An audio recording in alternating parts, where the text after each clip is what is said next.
Hi, everybody. What's going on? Good morning. It's time for Ubisoft Forward. A nice, soft forward motion out of our friends from the east, from France. French forward to all of you on this fine morning. I think they're going to go an hour or so. That is what I have been led to believe by some stuff that I have seen. So we'll see how that goes. I know they said yesterday that they were going to have more Star Wars here, which okay, yeah, a little more Star Wars. And the Crew Motorfest is coming along, right? And they showed that Prince of Persia game, so I'm assuming that they, will show more of that, right? With any luck, we'll get a nice Trackmania update, a nice Just Dance update. I don't know, it's been, 3 years since Trackmania came out, so they are, all the people who bought the 3-year club pass when Trackmania first came out are getting ready to expire next month. So this would be a good time for them to be like, here's another big show, like, hey, look at this big old deal of what we're doing with, the future of Trackmania or something. But I know it just came to console. So, maybe that's the big thing that they'll do is like, hey, we just put it out on console. Or maybe they won't mention it at all. I would like to see a new Trials game, but I don't know that a new Trials game would actually be any good. If that makes any sense. I think the last one they did was a little, underwhelming. Let's get your unmute snacks, this to get a sense settled. of where the audio is, because we're getting ready to go here. Let's go. I have some footage of some Ubisoft games that we can watch afterwards. We can't watch until after this is over, in fact. And hopefully that will that's gonna finish copying in a minute. I'm copying off of an SSD that I captured it all on. And it's got 6 minutes left to copy, and I was worried it's gonna break the stream or something's gonna. Are they just gonna announce Just Dance right here, right now? Or maybe they are. What does announcing a Just Dance game even mean in this day and age, right? So, we'll see. I wonder. I feel like this show might be light on surprise, if only because they already showed Star Wars, and Ubisoft has been bad at shipping games, so they have a lot of games that need to ship still. But I'm gonna go ahead and guess that we don't get a Beyond Good and Evil 2 update here in any capacity, but I could be wrong.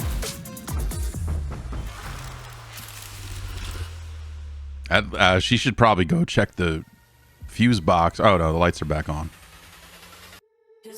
Olympic Esports official licensed event. What? Is Just Dance an Olympic esport? Is Just Dance an Olympic esport? Of all the games they could choose, well, whatever. I guess they chose a very popular one, right? The Olympic Esports Series. I want it to be like a decathlon where any competitor has to compete across all games. And so it's like, hey, I need to do well at Apex Legends, and then I fucked up in the Just Dance phase, but I think I'm going to get him back in the fighting game portion of the program.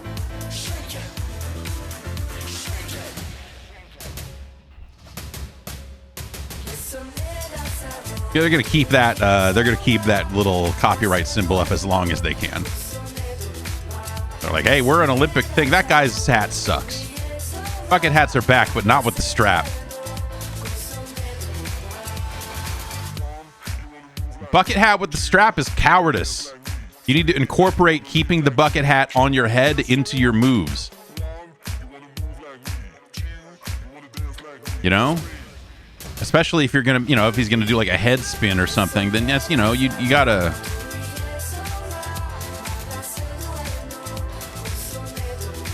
It comes with a strap. You leave it unstrapped. You leave that thing dangling. You let him know. You let him know. Yeah, so I'm in a weird spot here where I do know some of the things they're showing, and I think I've seen... I think some of the presentations they showed me on Saturday are literally the chunks that will be in the show. But I have played some games, and so we can talk about that.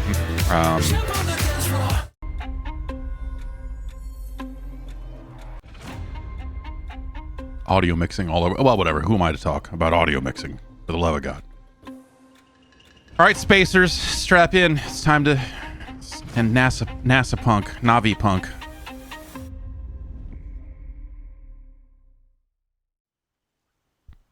Oh, they're showing Ubisoft games at this motherfucker? Damn.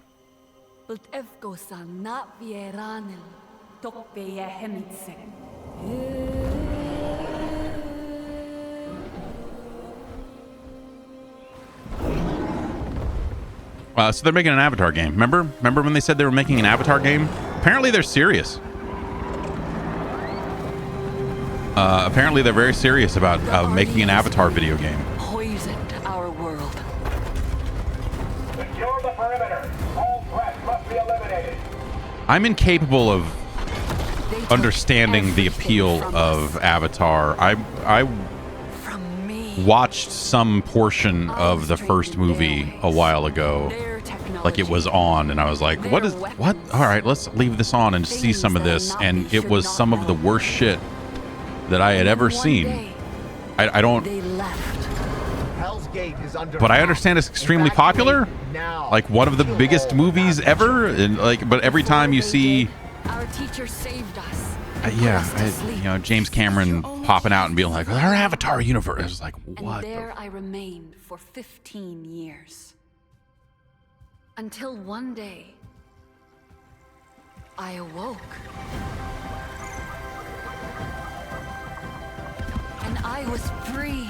They needed to find a way to, well, and again, having not seen the movies, maybe this is all over the films too, but they had to find a way to justify things like, how do we make the blue person hold assault rifles and guns that video gamists love to use?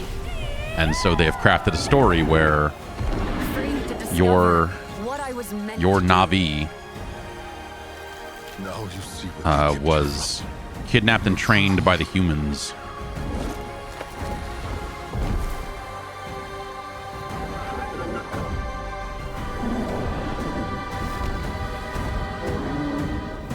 And here it is, The Last Airbender. Now Pandora is under attack again. Don't let the Na'vi get in our way. Get rid of them. Get rid of them. What it is like, we're gonna shut down the rec center. The Na'vi are gonna have to breakdance their way into saving the rec center. It's got like his everything about that dude's voice is so like 80s teen movie bad guy.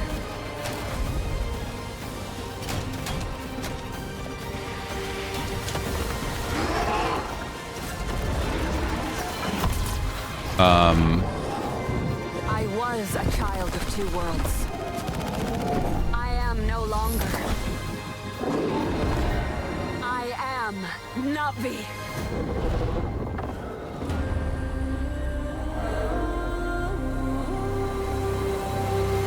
Sivako. Sivako, everyone. That means rise to the challenge. Hi there, everyone. I'm Jim Cameron. What's the up, baby? Creator of Avatar and Avatar: The Way of Water. In developing both of these films, I set out to imagine another world, a world as rich and complex as our own. And we wanted the audience to feel as though they were really on Pandora, to dream with their eyes wide open, and to explore this world with our characters. And it's always been our vision to embrace technology to allow us to find new ways outside the cinema to immerse people in this world. Our friends at Ubisoft share the same ambition, and the team at Massive have been pushing the boundaries of what's possible in games to bring a new corner of Pandora to life. So with Avatar: Frontiers of Pandora, our creative team at Lightstorm has been able to share their insights with Massive's talented team, who are experts in creating living, open worlds. Together, we'll be able to bring players to the Western frontier with new environments, new flora and fauna, new characters, and an original story that coexists. An open world the game with events of some the stealth Avatar mechanics. film. We can't wait for you to join But you this can use the adventure, human and we weapons look if you forward want to to go welcoming you loud. back You know, to the world of Avatar once again. consider what a... Oh, We can't wait for you to join this adventure. by the way, And we look forward to welcoming you back to the world of Avatar once again.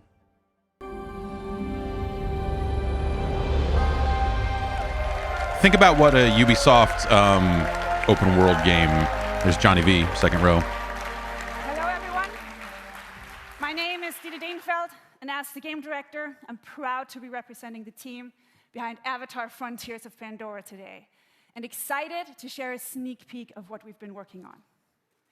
In this all-new story, you'll set out on a journey of discovery to unravel the mysteries of your past, learn what it means to be Na'vi, and explore new parts of Pandora on land or together with your trusted Banshee in the air.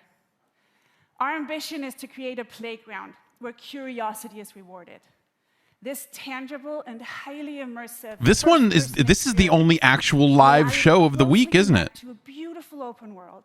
Touch and interact with it using your size... Or I guess no, Keely's thing was superhuman live in strength, front of a and crowd. natural agility to gain the upper hand. As the Na'vi say, Sivako, let's rise to the challenge. Sivako, everyone. December 7th. Until then, we're delighted to show you a glimpse of this adventure. So prepare to lose yourselves in the beauty and the danger. Like, I think Capcom's thing of is the just going to be them Western push and play on a frontier. tape. Thank you. We'll see, but fade it up. No, just don't fade down the applause. Let the... Oh, well.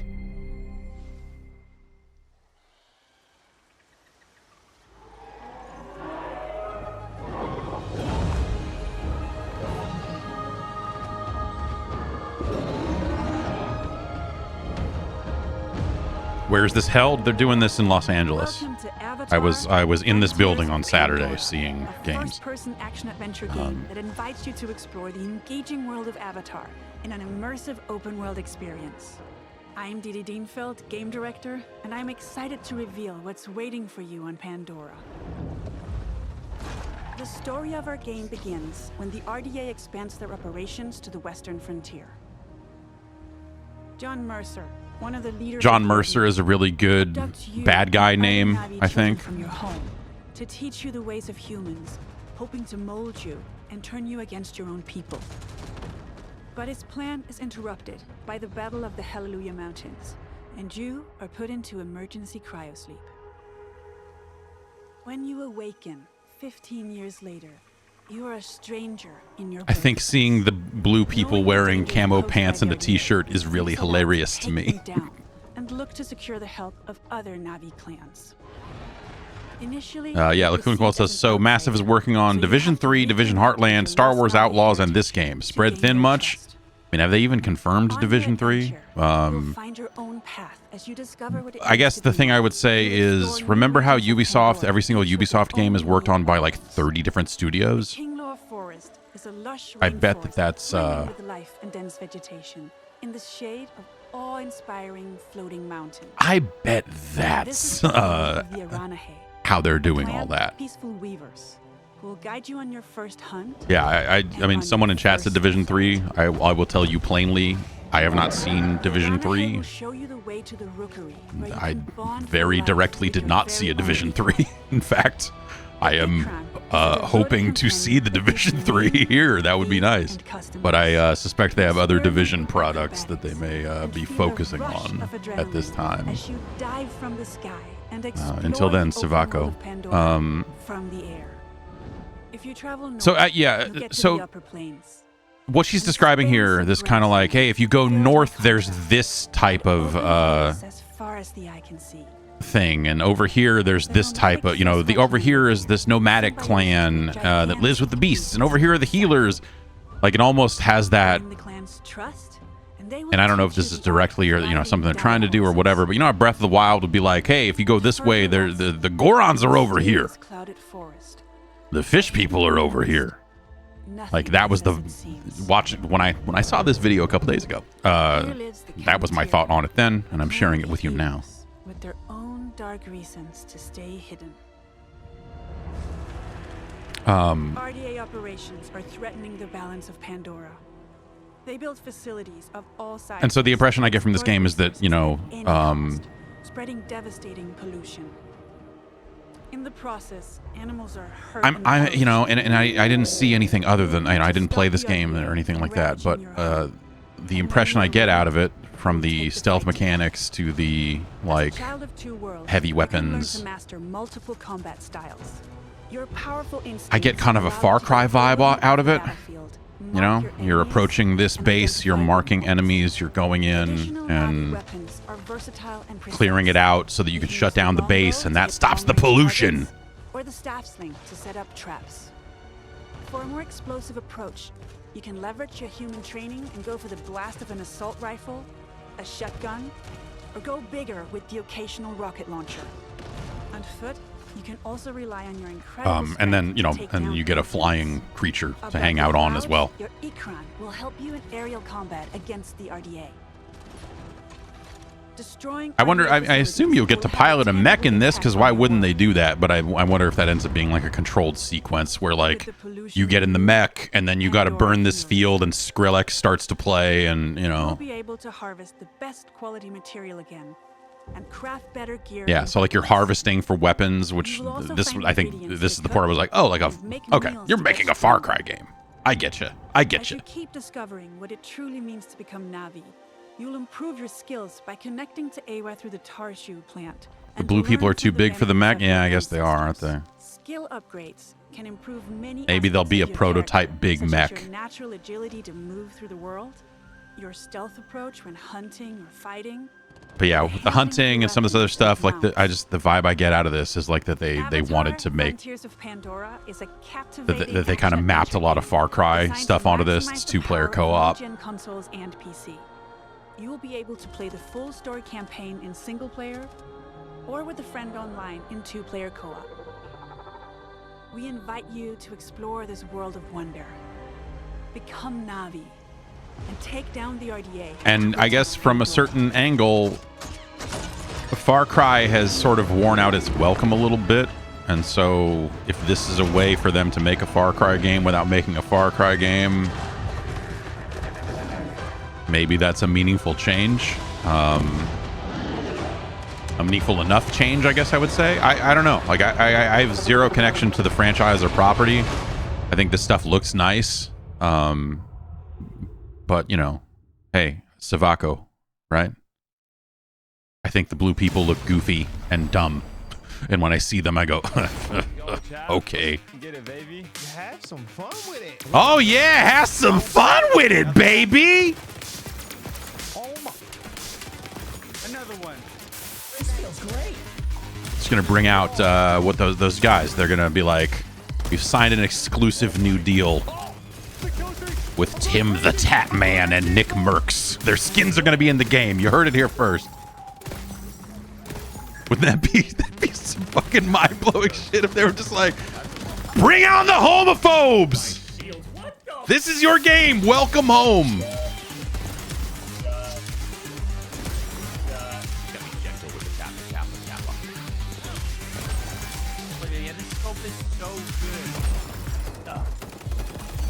Oh my god, brother. Is that guy's name really Scump? Gentle. It's a great name. Scump. Just sounds filthy. That sounds like if they had said that in the Avatar trailer, it'd be like, ah, yes, Sivako, Scump. Like, oh, Scump is Navi poop. When the Navi do a number 2, we call that a Scump. Jim Cameron came up with it himself.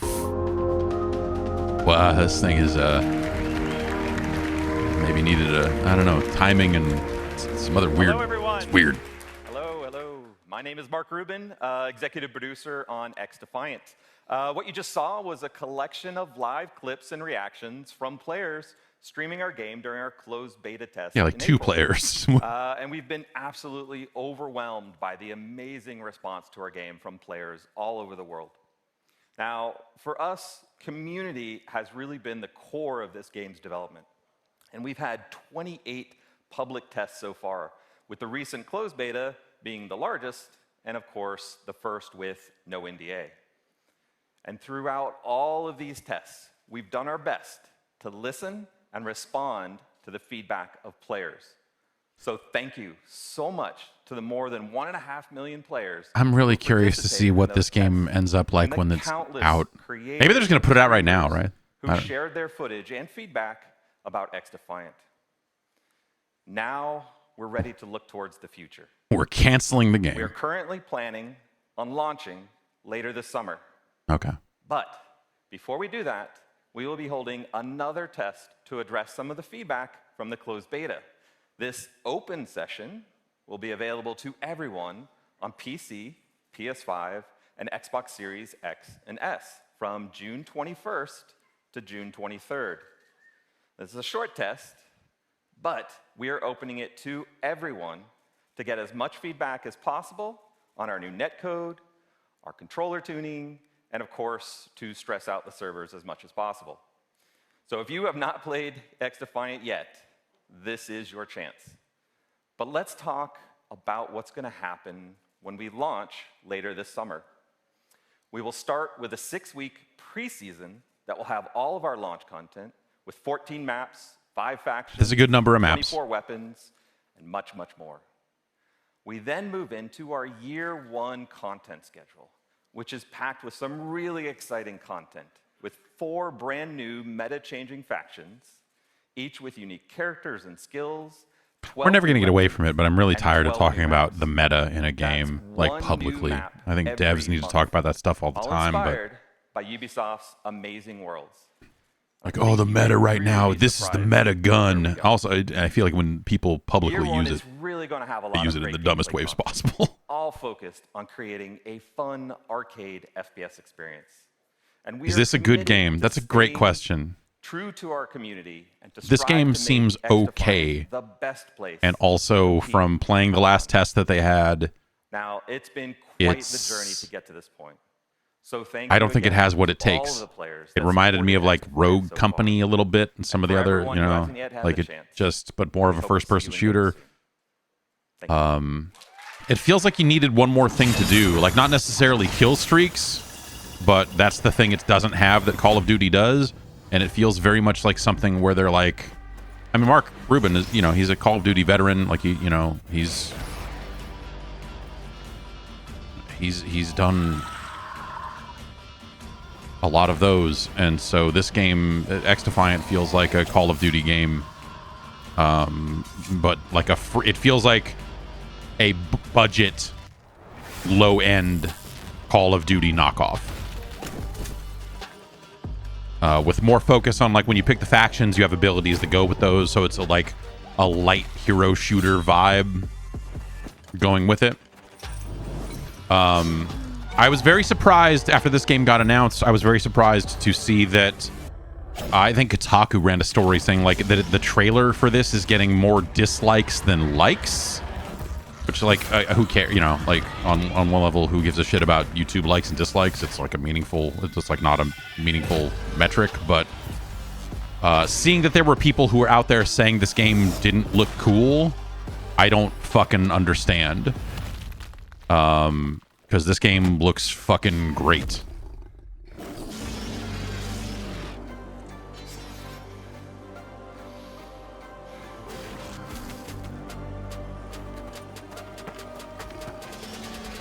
Is it racism? Is it racism? Really? What the fuck is that what caused it? I don't. All right, I don't.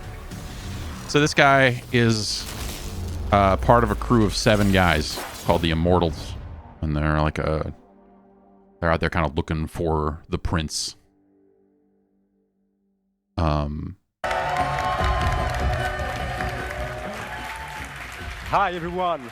It's so exciting to be with you today. I mean, I will talk to you more directly about this game when this whole thing is over, and we'll watch some footage of it. I think this game's fucking cool. I think this game's like seems really fucking good. It was Prince of Persia.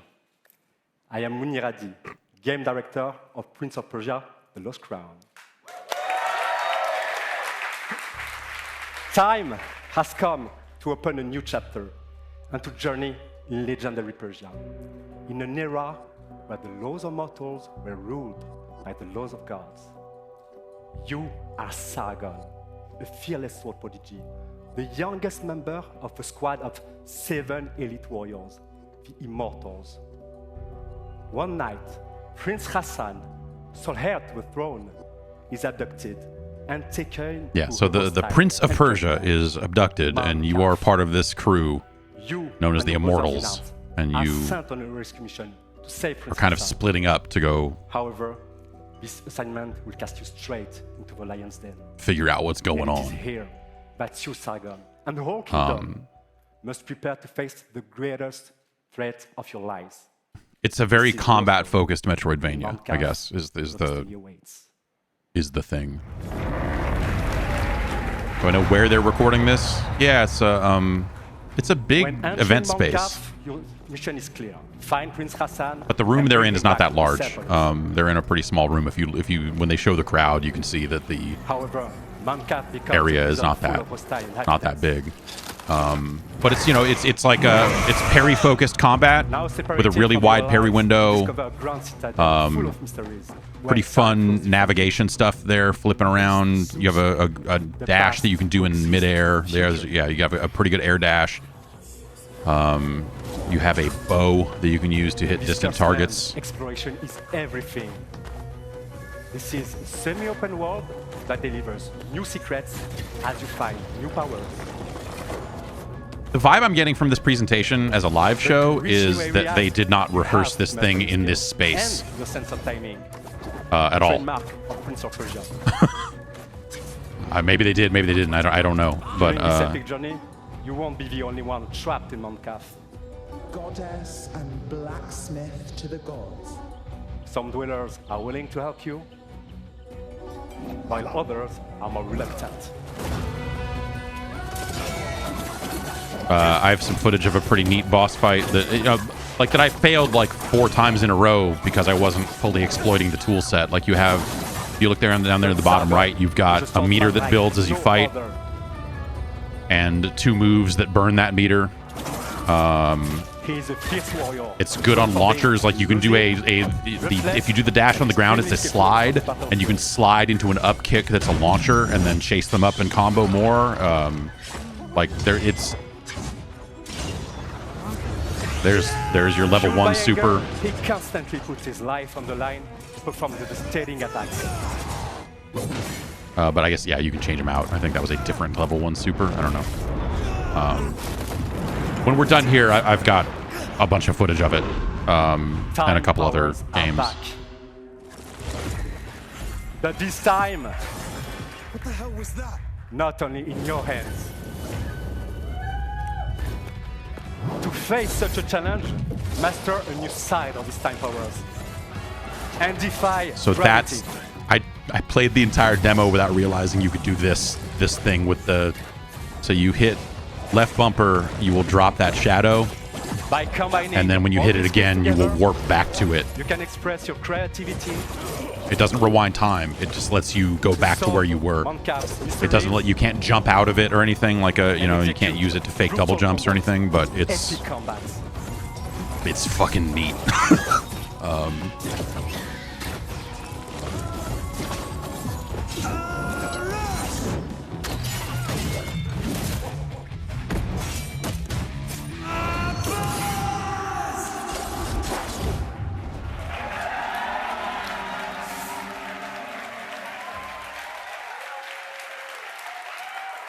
And that's just a glimpse of what Prince of Persia: The Lost Crown is all about.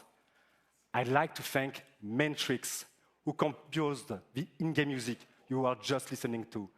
And of course, my fantastic team at Ubisoft Montpellier. The Switch version runs at We 60. cannot wait for you to get your hands on the game. It releases on January 18, 2024 on all platforms. Thank you and enjoy the rest of the show. Who is in the audience? It's press. It's some other, like I saw, Johnny V is there. So, some platform holder. Phil Spencer is there. Oh, weird.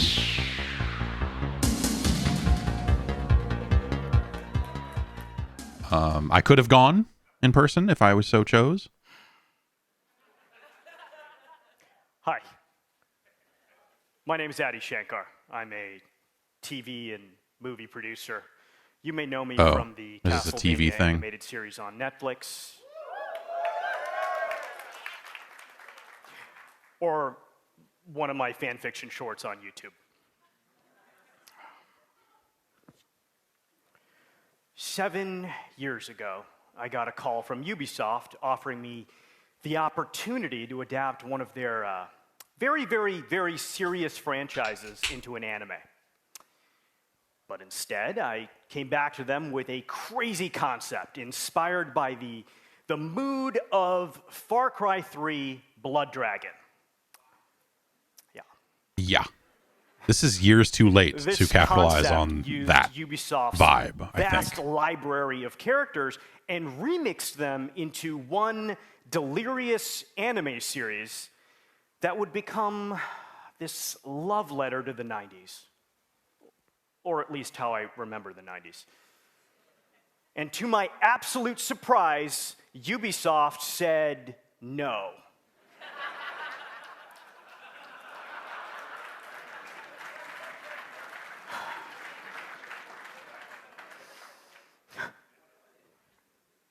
Just kidding. They said yes.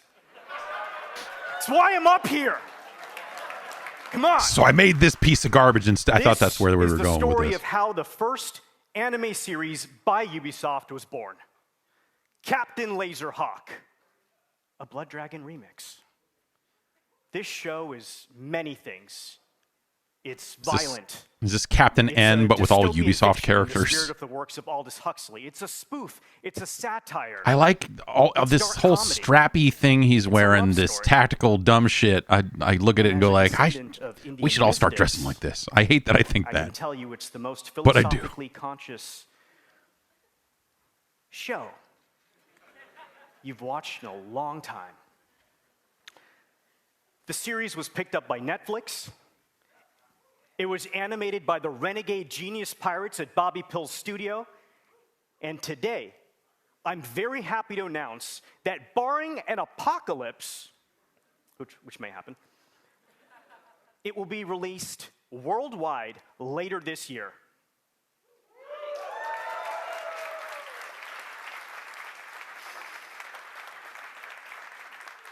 Is this what E3 used to be like in the beginning when it was just small time with press? That's a good question. I mean, this is a pretty small room. Action-packed, Easter egg-filled. I guess the thing I would say is no. This is way more put together than E3 and press conferences were back then. Press conferences back there were no cameras. It was just they were just getting up in front of people and taking questions and whatever else, you know. Don't change the channel.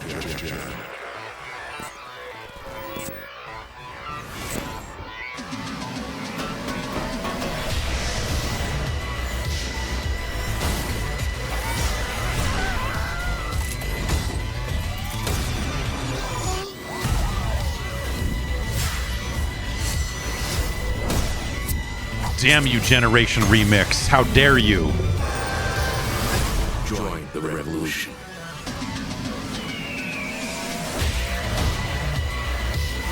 Let's do this. So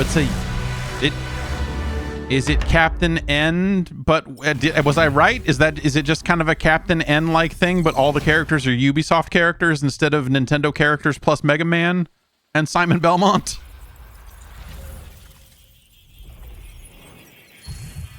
Kind of riding the slider here a little bit. The audio is all over the place in this presentation. This is pretty low.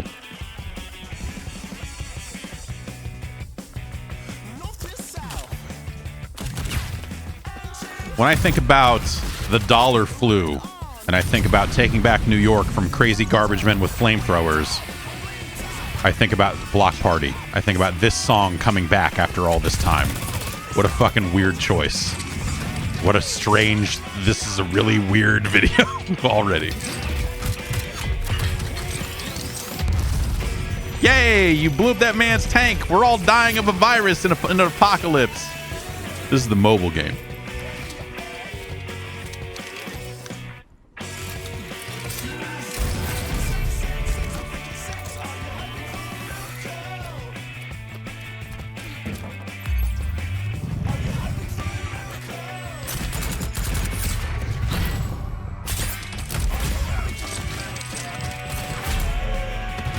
This, like, people are trying to bring this era back. Like, I keep getting served, you know, because I am of a fucking certain age and a certain listener profile.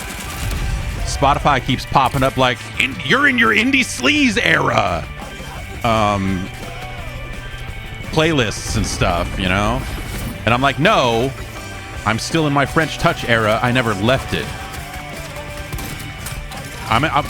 You want to bring back Bloghouse? I'm fucking with you. I'm right there. Let's fucking get these tight white jeans back on and hang out all night with coked up girls that you're like, I have to get out of here. I have to get out of here. I'm going to end up dead if I keep hanging out with this crowd.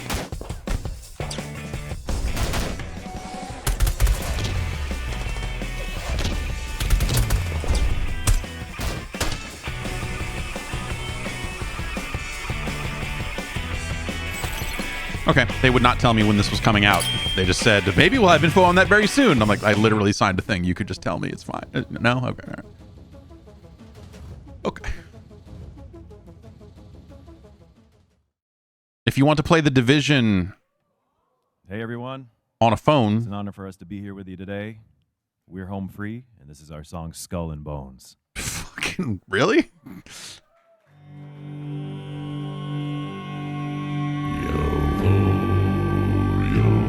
I kind of like the small scale vibe of this show, and it has like a more of a down home feel than big E3. And that's something that I don't know that plays to the folks at home who just watch it on a stream every year and don't know how big and weird these things got. Which one of them's playing the drums? Like, we don't have room we can't bring... Oh, wait. From outcast a kingpin was born upon the sea. There was meant to walk the land of pirates' life for me. Is that man beatboxing? Winding up the sails and speak to mutiny. Or is he just, is his mic turned all the way down? Bottom of the sea, among the shores of Saint Anne to the eastern shores. I'll take my chances on the wind. Okay. Loots and plunder scores. Flag, it stands for us alone and no one else around. We owe our honor to the sea and not to any crown. Yo-ho, the seas forever roll. Yo-ho, the winds forever blow. Long after I'm flabbergasted right now. I'm like, wow, really? This seems like a band that would be on Spotify being like, check out our cover of Give a Coin to Your Witcher. A pirate's life for me. Again, audio mixing is so all over the place. But like, you know, whatever. I'm gonna turn it down just a smidge because it's making me crazy.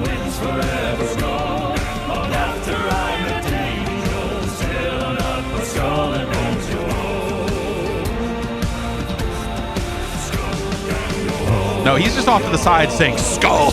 Like he's not beatboxing the entire beat. He's just making some noise along with the drum track. I say just. I mean, that's a skill unto itself. I don't mean to belittle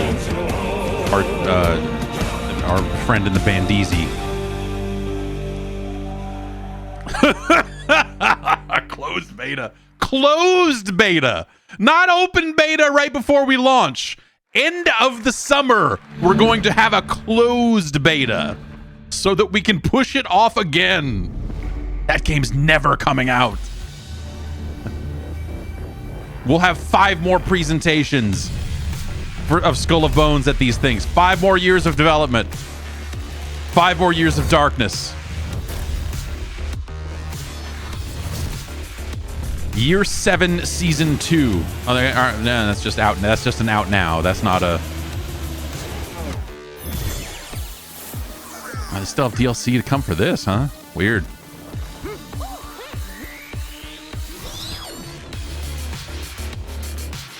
Oh, wow. That's cool and very unfortunate. What a great thing. It's too bad it's in that game.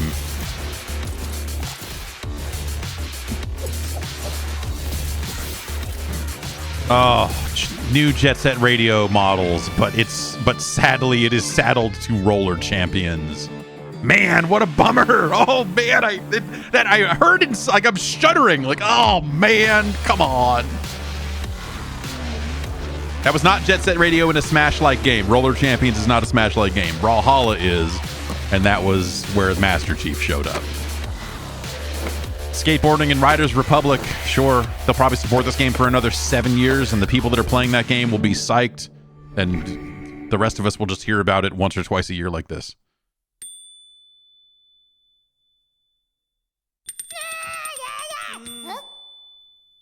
Final DLC with Rayman.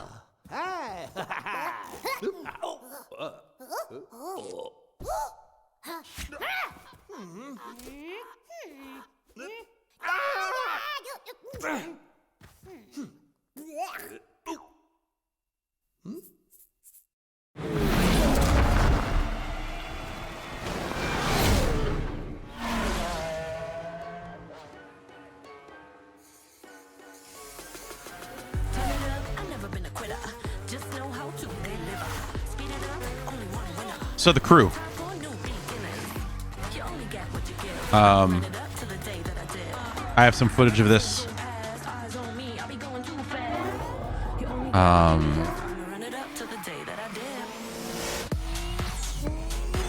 The Crew Motorfest has some very interesting ideas. And I guess like the thing I'll say is like if you see, it says it's not actual gameplay footage, but the game has these visual motifs in the game while you're racing. So this old-timey car thing with the kind of different color tone and, you know, they're doing that in game while you're driving. And it's a very interesting idea.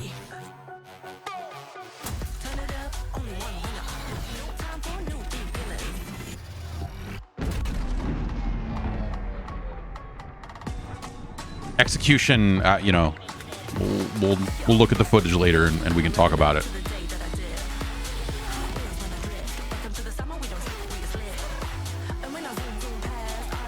But, you know, they're showing, obviously, like you might expect from the Crew, they have a variety of motor disciplines. This one, I don't remember the setup for the Crew 2, but this one is a festival, a Hawaiian festival. Thank you. If you've played other driving games that have a festival motif. Thank you, everyone. 5 years ago, the Crew 2 took off. Now, each month, millions of thrill seekers, just like you, are enjoying, playing, eager to see what's next. I am Stéphane Bellet, creative director of the Crew. Thanks. Hey. Today, at last, did the Crew 2 take off? Asks chat. To introduce the future. My understanding is that it did surprisingly well, and that's why they kept supporting it for. New take on until now, you know, like there's still updates for the Crew 2 happening. Like the Crew was one of the fantasy on the beautiful island. I think first Ubisoft games I saw where they were just like supporting it for years and years, and you were like, why? And you're like, oh, it's like apparently still super fucking popular, but no one ever talks about it. Motorfest has something for everyone. Anyway, Motorfest. Let him talk a bit. Your portal to a medley of high-octane experiences. You choose a lot of high-octane experiences. You like to have fun with your cars. This is what Motorfest playlists are all about. Playlists are truly at the heart of Motorfest. Wanna immerse yourself in the most exciting worlds of car culture? Yes. Yeah. I mean, yeah. Dive into a legacy of the world's most influential automakers. They've got Toyotas in it, which, you know, is a thing. You wouldn't think so. You wouldn't think like, well, of course it has Toyotas in it. So here's what I'm talking about. When you're doing a Japanese playlist, you see the dragons and lanterns and all this stuff. You could argue whether that is tasteful or not. Unleash the cutting-edge power. You know, we can have that conversation. Supercars. And this is just a taste. For the first time ever, we leave the US mainland behind. Our festival has landed in one of the most breathtaking and vibrant places on Earth, Oahu. Let's find out why Oahu is the perfect playground for driving fun. Race through the city street of Honolulu. Barrel up black ash-covered slopes. Adventure deep into lush rainforests. Or cruise the dunes at sunset with your friends. Opportunities for fun and challenges are endless. A unique playground like this calls for a profusion of vehicles. Choose and customize your ride with one of the most diverse lineups ever, from past, present, and future. Recognize the latest from Lamborghini? I think so, yeah, I know. You are as thrilled as I am to get behind the wheel. How many people know that that's beauty. the latest from Lamborghini? Yeah, I mean, you know, there are car people that know that, but like some of you have spent a lot of energy building the perfect vehicle collection. This is a neat idea. Crew 2. In a few weeks, you will be able to import your vehicle collection into the Crew Motorfest for free. Thanks. So you'll take your cars forward into the new game, which. So stay tuned for more news about the collection import and our complete festival program later. Getting cars in a car game shouldn't be so difficult that you are like, oh, I can import them. Since the beginning of get them the again. year, It's like, just go drive. thousands of players have tested the game and given us priceless feedback through the Insider program. Join the party, register now for a closed beta, and share with the world your experience in July. From the entire team at Ubisoft Ivory Tower, mahalo, thank you. Welcome to Motorfest. Enjoy the ride. I'll say I think the game handles well and has a good sense of speed on the build that the PC that I played it on.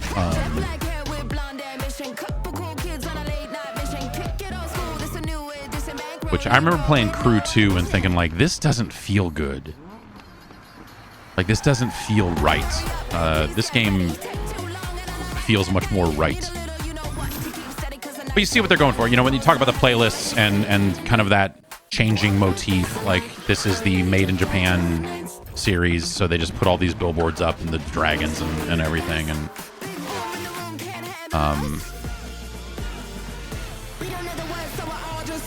And I think that's a really cool idea to kind of reskin the world based on the thing that you're doing. But it kind of depends on that stuff actually being good, right? So I have footage of a couple of different of the vintage series, and I have, well, yeah, I've got a variety of footage that we can look at for this and talk about it. I don't have any of this supercar stuff.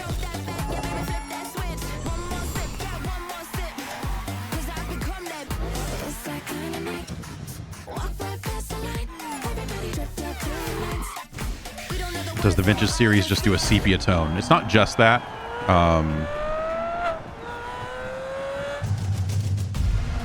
It'll also be situations like you will not have GPS or traction control or nitro.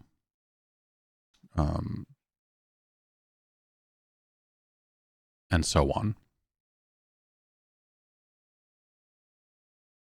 Should we be worried at how little gameplay footage they're showing? I don't know. They let me capture like 40 minutes of it, so I'm going to say no.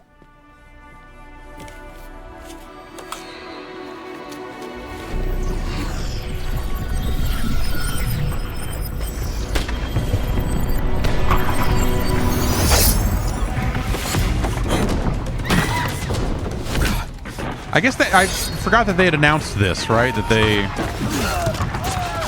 said, "Hey, we're going to do Assassin's Creed in VR," and that Facebook is paying us to do it.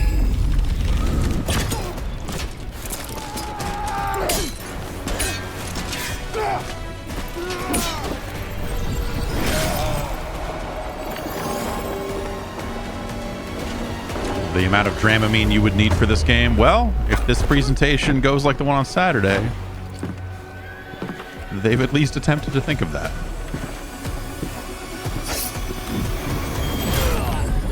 What about Apple Vision Pro? I mean, I think Facebook is funding this game, so clearly it will run on the new Quest like it runs on the Quest Pro, I'm sure. But, you know, they're mentioning Quest 2 here in the footage because that's the one that sold the best. And because the Quest 3, I mean, probably when they had to build this trailer, the Quest 3 wasn't announced and, you know, blah, blah, blah. So...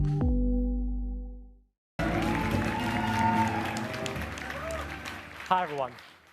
I hope you enjoyed that first look at this exciting new way to play Assassin's Creed.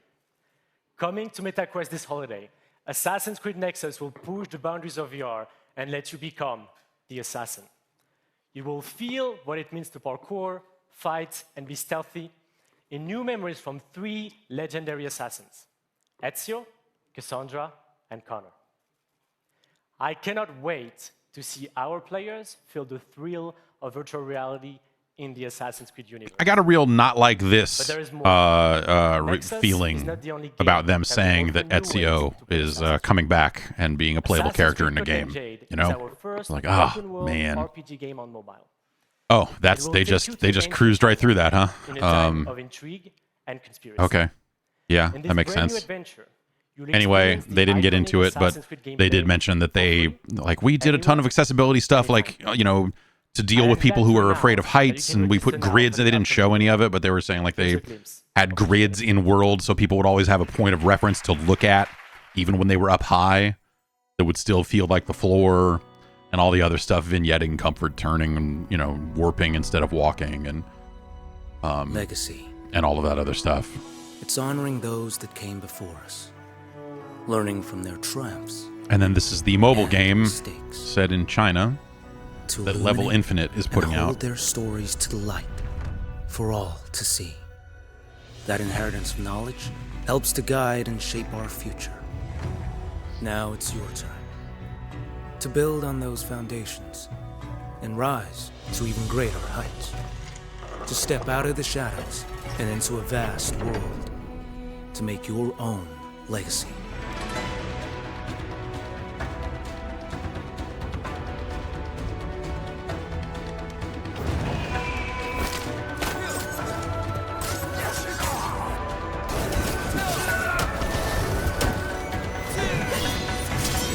Some real Dynasty Warriors looking pole arms.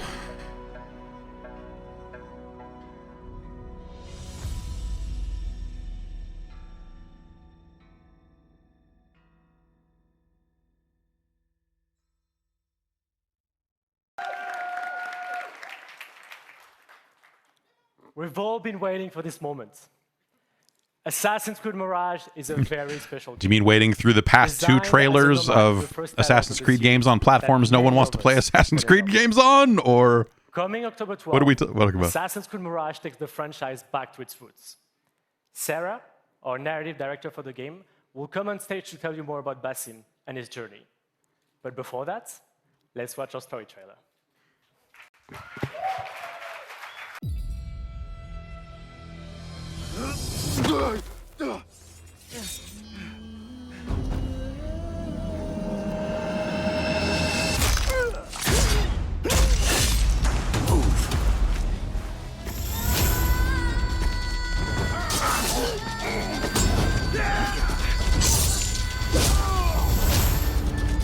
watching this trailer and hearing them talk about this game, What are you doing? Was pretty wild for me because it's easy to forget just how long they've been making Assassin's Creed games.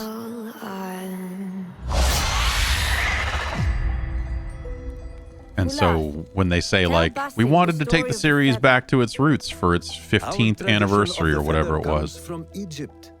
The feathers of the heron were dipped in the blood of the targets. Dang. I do like the idea of a more compact, and this stuff, you know, that's all the stuff that leaked about these games a while back, or they've talked about it before, or whatever it was, but... the Order has held dominion over men and their empires for centuries. Them trying to make a game that is closer to the classic Assassin's Creed, I think is really interesting. Swallow your questions, serve without complaint. And, who is she to tell you when to strike? Everything you do serves the hidden ones. That is a strange kind of freedom.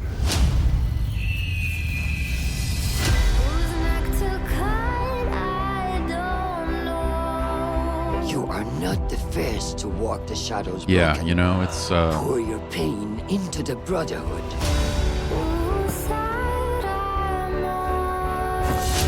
We are messengers of justice. And not the final judges.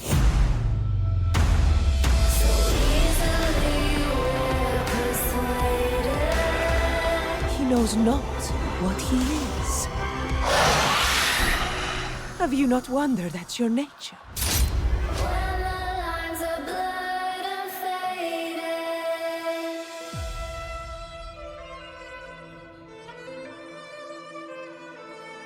Discover the deluxe edition.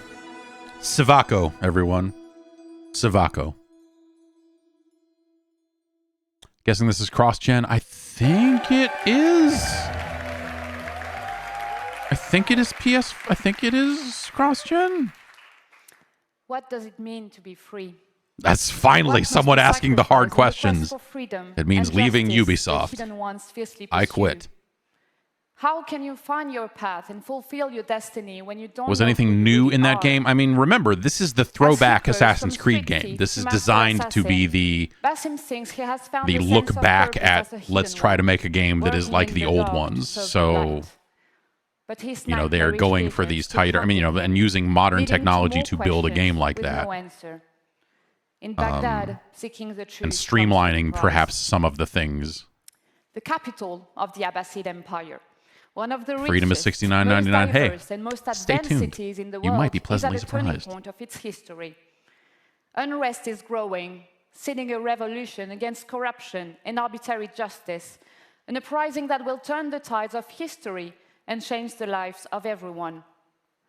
Childhood friends, fellow hidden ones, as well as newly formed allies and enemies will shape Basim's adventure. But his As someone who, horrific you know, visions I are the think that face of modern a Assassin's struggle Creed has that he become can so only bloated handle and also alone. old. I think that the new style of There's a making lot those to look games, they have forward to in made too many of Assassin's them, Creed and Mirage. there's too And thick, the best way to and there's make too you much, understand our unique and I don't want to play Battlefield another one of experience those. is to I show think you the that game. In the this is like following gameplay walkthrough, welcome, we meet but I Basim don't know right if it's after the necessarily assassination enough. of his first main target, as he reports back to Roshan in Harbiya's assassin. Yeah, bureau. Roshan is in a secret Enjoy. shop. You know, you're going to push lanes. It's about time they turned this into the game it was always meant to be.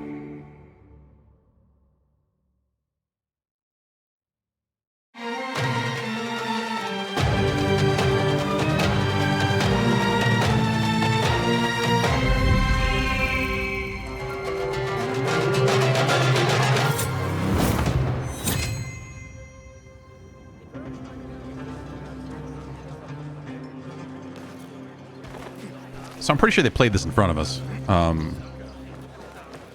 So maybe we got the not edited for time version of it.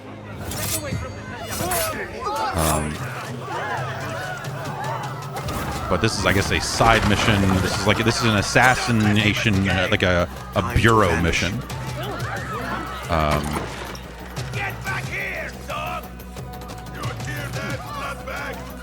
And so they're opening with him smoking the target and then trying to get back to the bureau for safety here. You're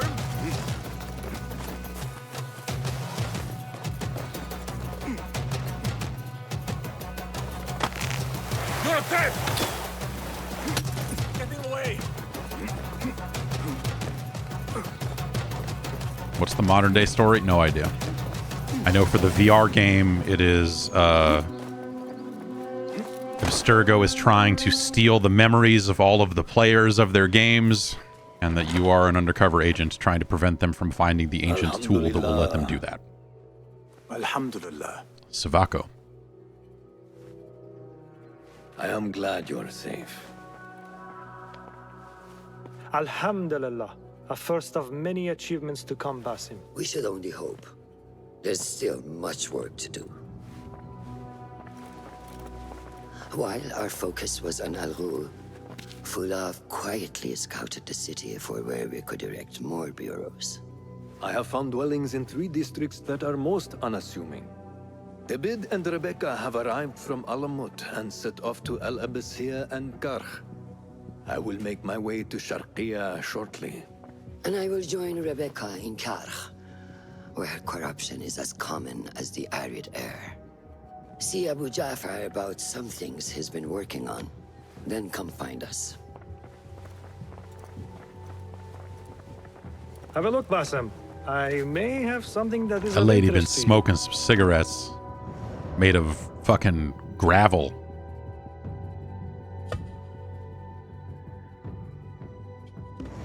Resourceful as always. My thanks, Abu Ja'far.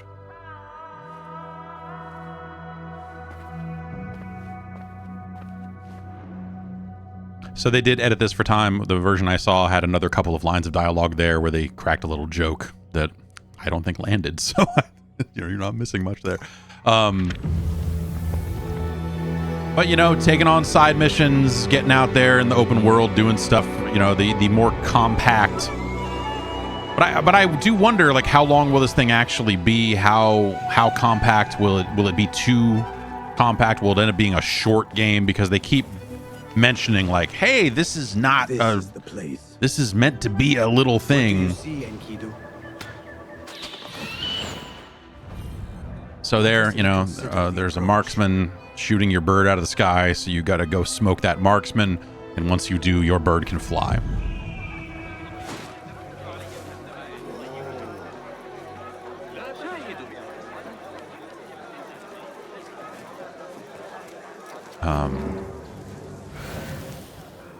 And I don't know if they're going to show it because I don't know. Maybe there's no. Maybe that was in some of the bit they cut. But like you can blend into crowds. Act as usual. Oh, there you go. Yeah. Said she and Ali's followers are trying to overthrow the prince. What madness! They will surely fail. But in another situation where you wanted to walk with a crowd, it looked like you had to give them money. You're like, hey, I'm going to give you a couple of bucks here. Walk me up the street. Like that type of thing. Shit. She little bastards.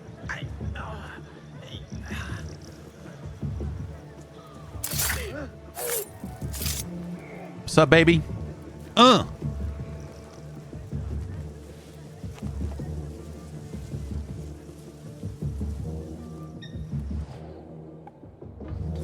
But I think, you know, I think I would be up for like this kind of classic Assassin's Creed experience, and especially if it is like tight, you know?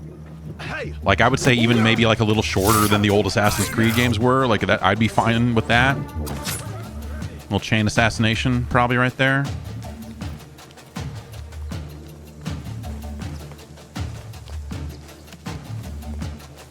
And then I guess they'll take this guy out. Okay, yeah, there's one more kind of newish feature to show. Survey the area in Kido. That looked kind of badass. There is my target. And I think they'll do it here.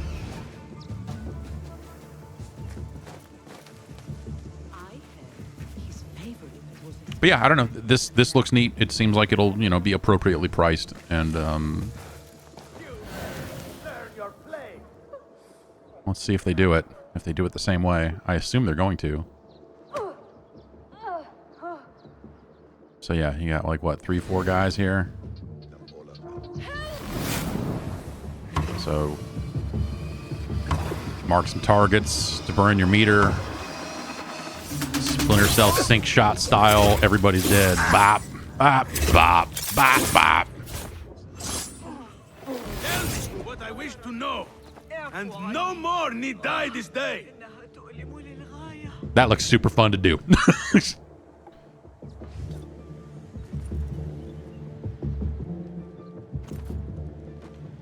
It's only kind of weird until you realize that none of this is real and it's all taking place inside of some animus, and time is what you make of it, and so on and so forth. Then a little chain assassination here. Kill is a really good prompt. You don't see that a lot in games, where it's just like, kill, kill, come on, execute, strike, you know, stuff like that. But kill is not one you see it very often for whatever reason. Kill.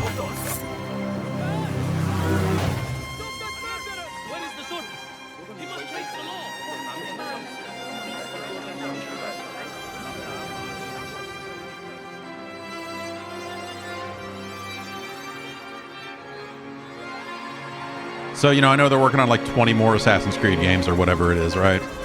But this looks like the one, you know, that I'm interested in actually playing.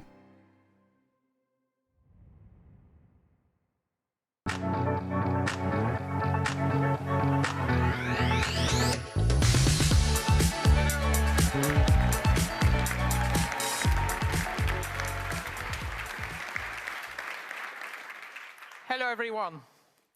So first, I want to start by saying thank you to all gamers all around the world. All of them. It's thanks to you that we are here today. You are at the heart of everything we do. And to all Ubisoft teams around the world as well. Everyone who has not left the company yet. I would like to say a big thank you. Thank you. It's not my fault. That was basically all of Nintendo's third party right there. Johnny and the two guys with him. Your talent and passion are at the head of third party Japan, head of third party US. Fantastic lineup. So I hope you are all excited to explore the amazing playground you have seen today. At Ubisoft, we are creators of worlds. We are also proud to partner with some of the biggest names in entertainment to create original stories in beloved universes. Now, I am very happy to welcome Julian from Ubisoft Massive to give you a first look at Star Wars Outlook. Yeah, finally, Star Wars Outlook. Check your email. From the makers of Desktop Adventures Yoda comes Star Wars Outlook.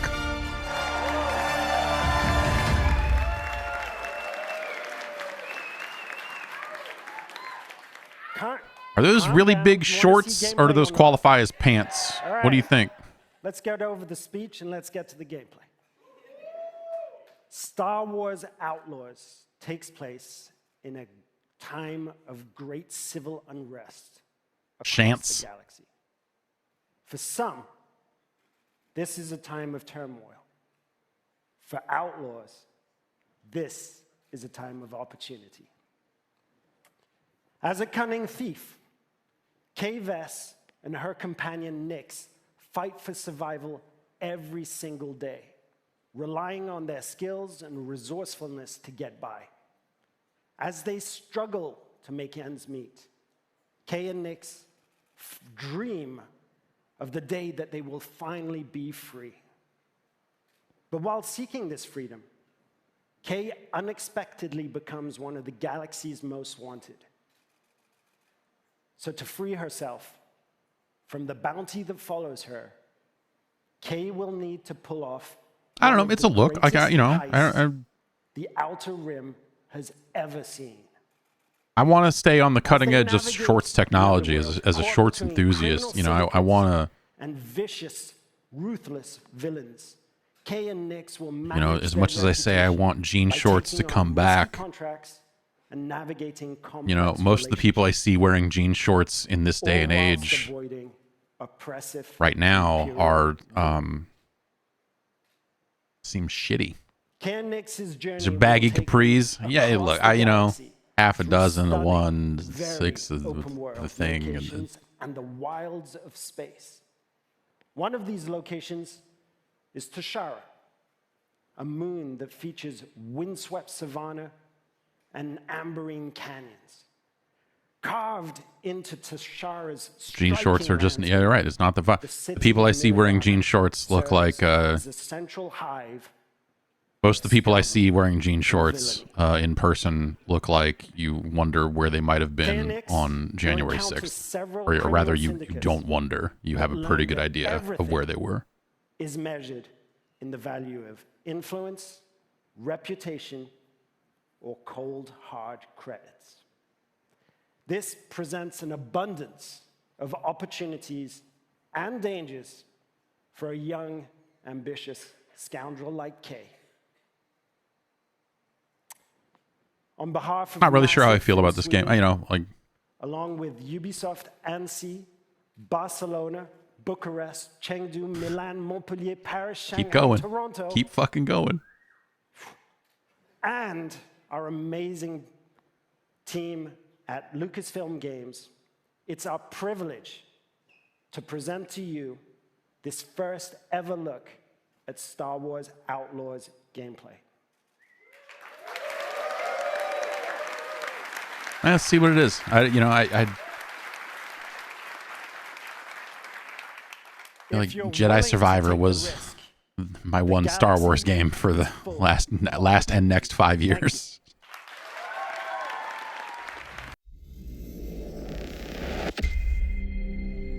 Well, we'll see. I don't know. There's that first-person shooter coming from Respawn, so.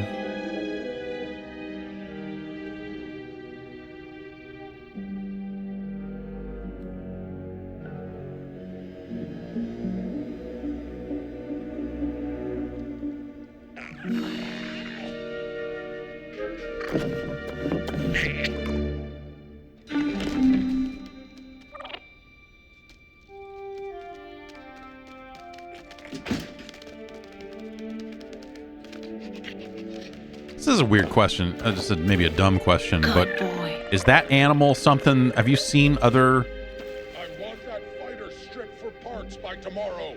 What is? I want this fighter stripped. Blah, blah, blah. Get paid. Kill. That worked. Is that creature something? Is that creature shows up in Survivor? Are those the creatures in Survivor that you can pet? That like occasionally stop and you can pet them? Is that what it is? But what stops them from stabbing us in the back? Or is it something else? I don't know. Oh, you can send your little goofball out there to do stuff. Huh? Oh, so he does all the work. Nice one.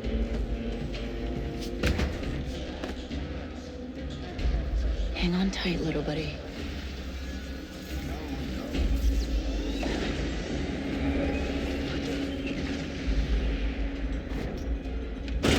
Yeah, she should just pull out a lightsaber and cut through people. I don't get why, all the subterfuge here.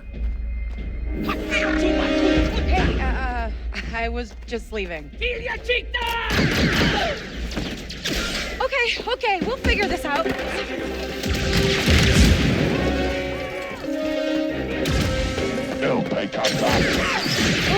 Shield.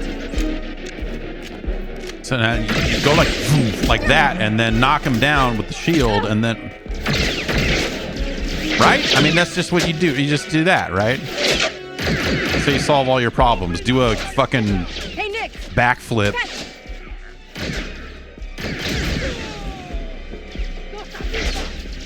This is getting bad.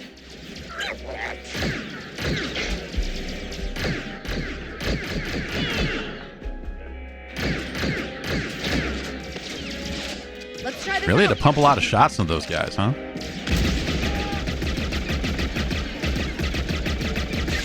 Think fair. dank Ferric indeed. That's the dankest Ferric.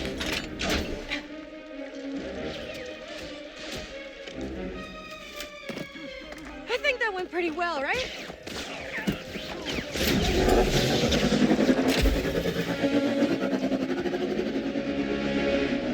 I don't know anyone that plays games like that. If you get into a combat situation, you kill all the people, and then you go, okay, now I'll get on my bike and go. Like this daring escape thing is just not right. I mean, I don't think people play games like that. No one runs away from a fight. It's like, oh, I'll just hide behind cover and kill all these people. Okay, now we can go. Oh, wait, this is one of those checkpoints where the enemies just keep spawning. I guess I'd need to run. Like, that's the only time. I got the package. Where are you? Waiting for you in Jaunta's Hope. Were you seen? I said I got it. What else matters?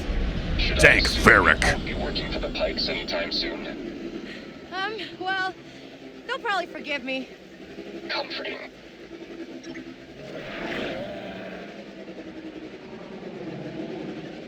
There's Jaunta's Hope. We made it, Nix.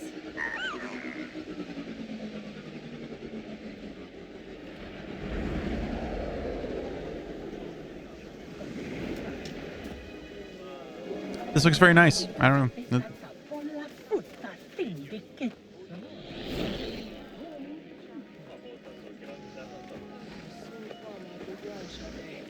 They should make another proper sequel to The Division.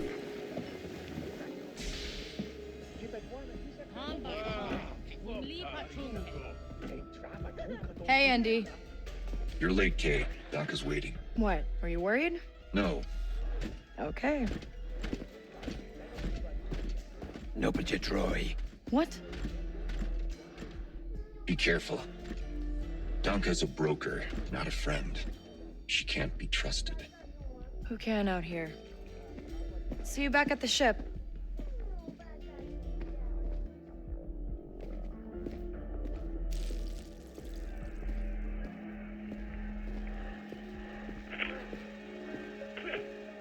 Oh shit, UFC 3078 is on. Or I guess negative 3078. It's a long time ago. K-Vess.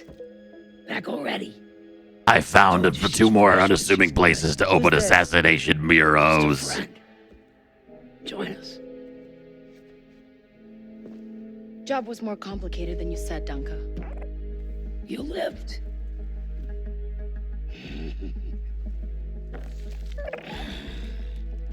Hey, these aren't toys. They're investments.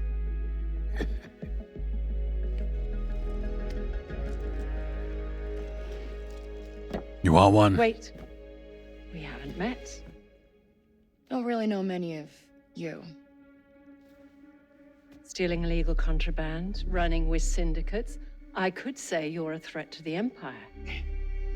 But I won't have to if you're smart.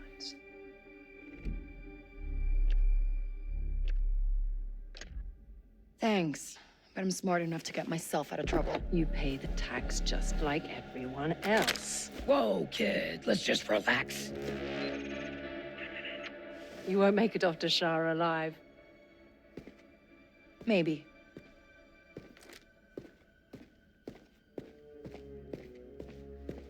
Should have shot her. Should have shot her. Shoot first, as they say. We have reports of a fugitive in Jaunta's Hope. Move to apprehend. That Imperial announcement wouldn't be about you, would it? Could be. I told you not to trust her. Not the first time we've outrun the Empire.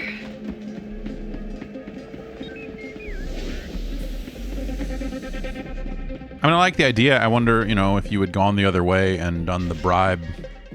We need to leave. Yeah, no kidding. That would be interesting to see just how differently this part plays out.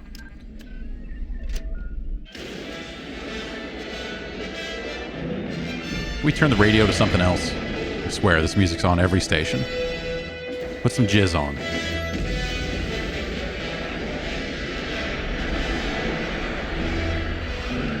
K-Jizzy, super sounds of the 70s.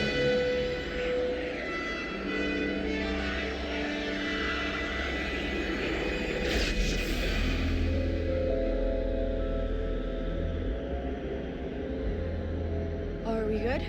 Nothing on the sensors yet. Anybody on the sensors now? TIE fighters on us. TIE fighters showed up and they're blaring some fucking tunes at us too. They brought Star Wars music with them, so you know they mean fucking business. Thanks, I'm working on it. This looks cool. This looks really cool.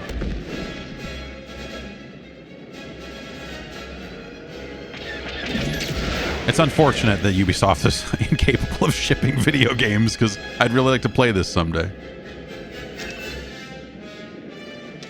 ND, get us out of here. Spooling hyperdrive. I like the HUD. I like the typeface stuff. That, you know, that's.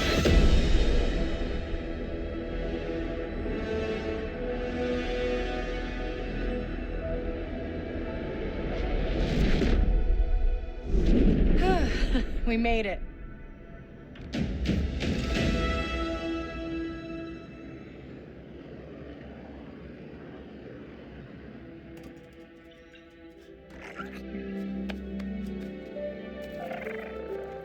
Hey. Got your new toy.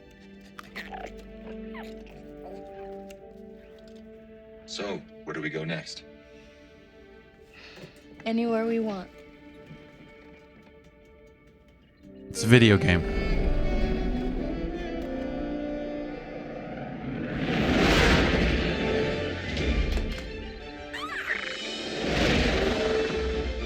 We're gonna go to Pandora for the crossover everyone's been waiting for.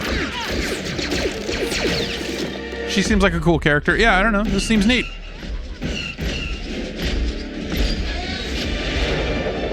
And it is always nice when they tell Star Wars stories without them being fucking Jedis. Of course, though that remains to be seen, right? You know, when we get to the end of this and she's like, whoops. I force pushed somebody and now this game is...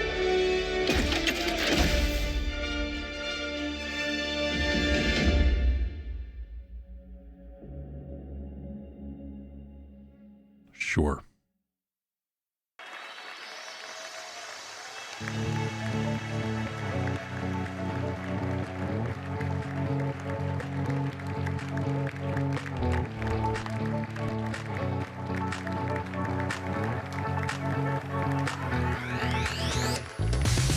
I'm looking. Yeah, seems like a good number of...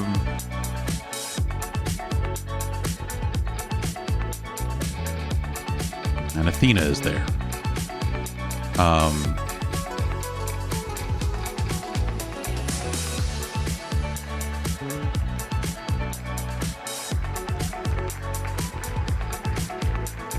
I mean, they had a lot of people in town for this event. Ubisoft had a lot of people running around this venue the other day, getting it all set up and everything, so...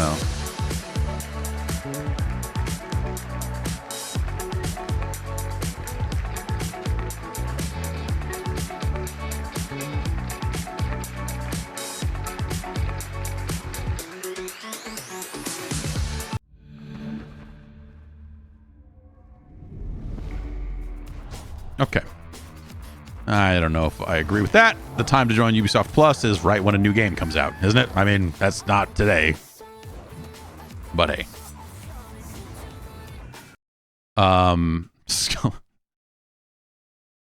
Dude.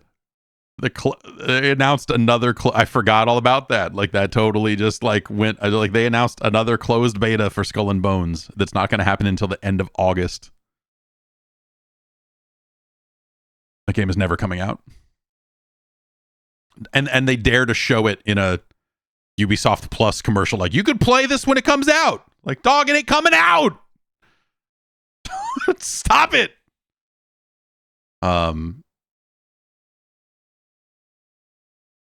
Okay.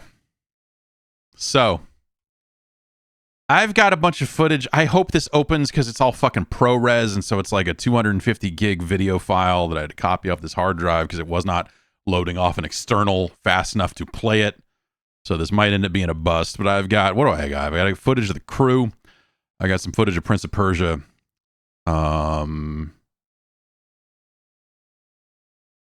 And a third game? No. What? I mean, there are enough videos, so there's...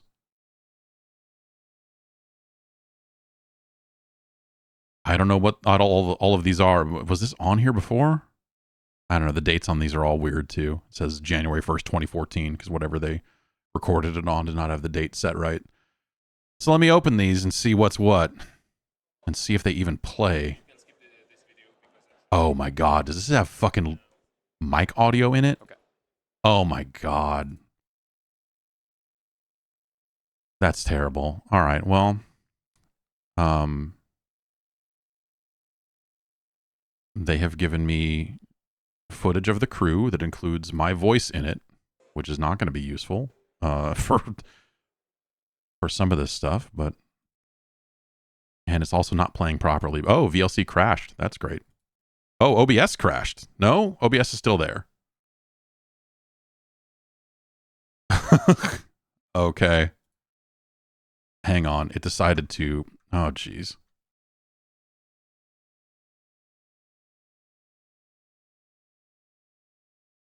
Yeah, this might not play. We might not be able to watch these, but I have footage of the crew. And I'm trying to open another one here to see what it is. I know I finished the footage of Prince of Persia. And then this video is a hour and 30 minutes. What even is this? That's not something I recorded. That might... No. Do I have a secret file that who knows what's on this?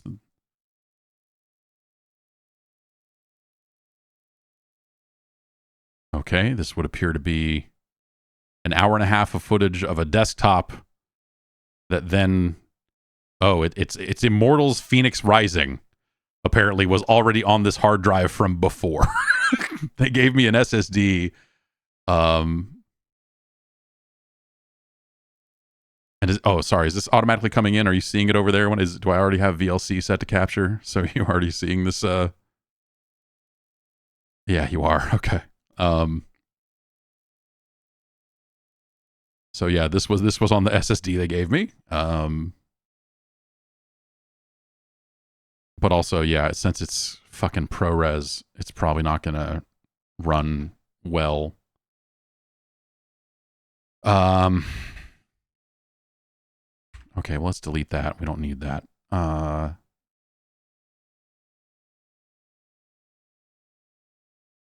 So I think everything else is just... yeah, this might not run.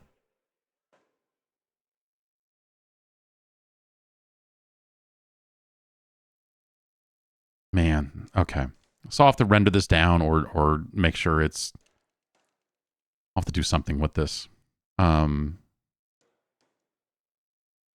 Because it is not playing here at all. Yeah, maybe I should try, because these are massive fucking files. So that's why. But yeah, maybe MPC. Well, MPC's been dead for years, right? It's not... Yeah, but let's see MPC-HC. I'll just download it real quick since we're here.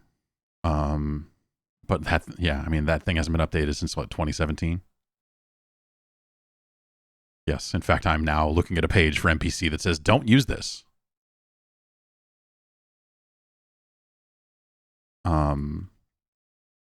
There is a fork, MPC-BE. Okay, let's...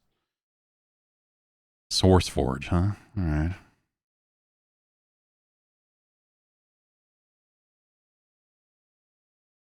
Based on the original Media Player Classic. Okay, let's grab it. Let's grab it real quick.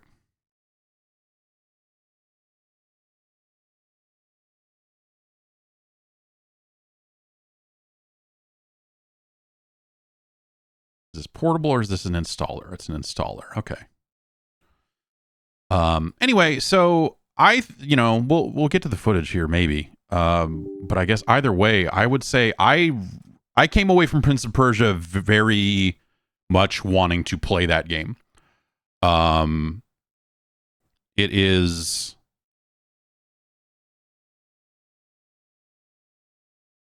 cool. The combat feels good. I think it looks pretty nice. Like the action feels good in it. You know, you are sliding and doing up kicks and launchers and knocking people around in the air dashes. They didn't really show the bow that. I mean, they showed a little bit of it, but like then there's also like this amulet system where you're modifying your moves, and you know it's hard because the build was such that they had areas artificially closed off. And so you know it was hard to get a sense of like the true flow of the game, I guess I would say. But in terms of how the combat felt, like it is, you know, you have a parry on the left trigger, and then. Let's see if these play. Yeah, okay. VLC. So, you know, if someday VLC 4 will come out, and then we'll all see. We'll all see, right? I have to be a little careful with some of this footage because there's some stuff that they don't.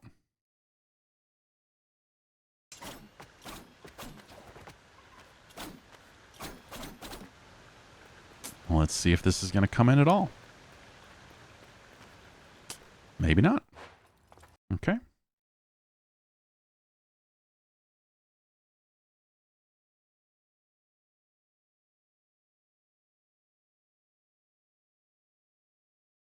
Extra fucking janky today.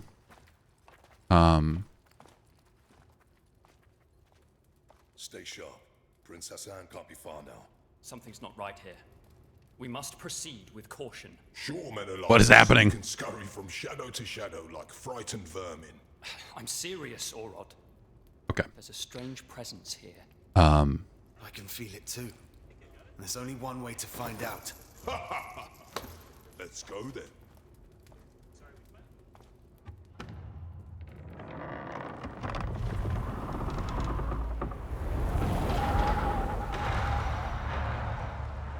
So yeah, as they said, you're part of this crew of 7 called the Immortals. You're the youngest of the Immortals here. And so they eventually split up and you get out there and start looking around for, you know, you're trapped in this area where time is weird, basically. Yes, you can parry arrows back at enemies, which is fun in exactly the way you think it should be. The flipping around on stuff is very easy to do. You just kind of point in a direction and launch off. The slide feels good. And the slide leads to that launcher. And so you're just like beating the fucking shit out of these guys. But they all, you know, they do a fair amount of damage when they do hit you. So you do kind of...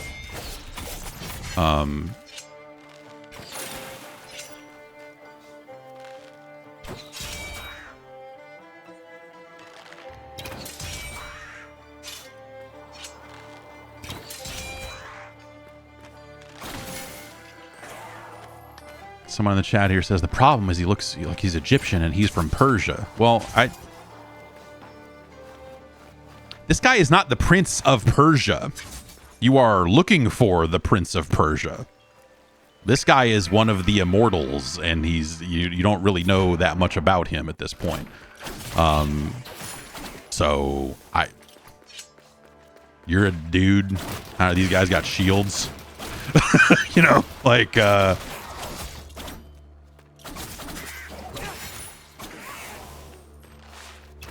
so I don't know. I think that's a fucking insane thing to complain about. Either way. Good feeling wall jump. I think I was lost a little bit at this spot. So they don't want any menus or map shown. The map screen seemed large. Obviously, I only had a little bit of it uncovered, but I did decide to scroll around a lot, and I was like, oh, this scrolls for a while. It's all empty space, but this does seem to scroll for a while. So you parry that, open them up. You know, it's like hey, it's video game stuff, right?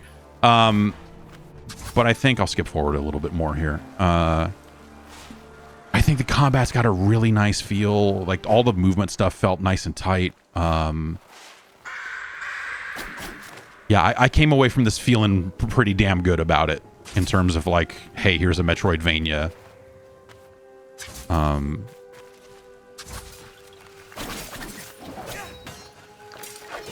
I may have fucked up and died here. You eat shit, man. You watch every time I get hit just how much damage I'm taking. And, yeah. And so part of that is not realizing, hey, I forgot that if you look in the upper left corner there, you've got a potion that you can use to recover health. You recover health at these trees. And also, I'll skip ahead a little bit again here. And also that meter in the lower right has 2 levels to it. When you're level 1, you can do like a sort of projectile attack sort of deal. And at level 2, it creates a healing well. And when you stand in it, you regain health. And I get the impression that you'll be able to change those out, at least from it looked like from the footage, that you'll be able to change those out a bit. Maybe the most Metroid-looking enemy I've seen in one of these things for a long time down there.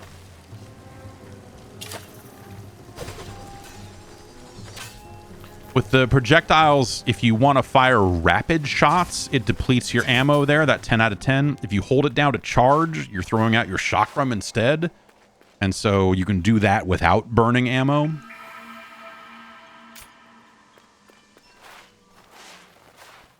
And you are gaining a currency because there are shops and stuff. I didn't really spend too much time digging into... They got one of these doors in it, so it's a Prince of Persia game. One of those little trapdoors looking things. Oh, and then the rest of this footage is me doing the boss fight over and over again, huh? Okay. Maybe I'll skip ahead to the one time I got it right. But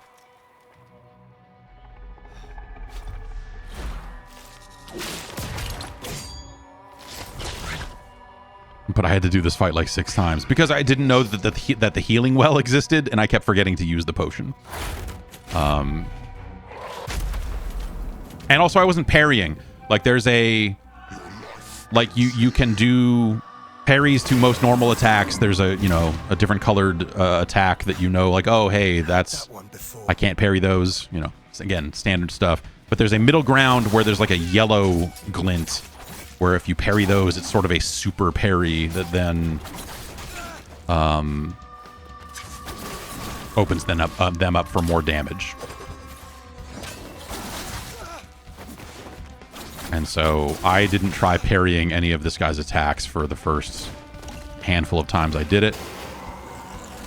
And so that attack there, if you parry that, it's actually really cool. But we'll get to that.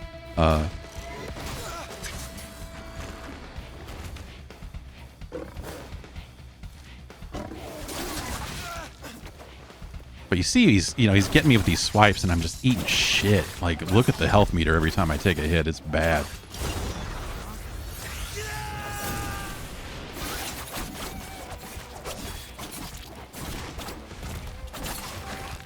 It feels very fluid. Like, again, it's a nice feeling game. It's a waste of arrows right there for reasons that'll become clear a little later.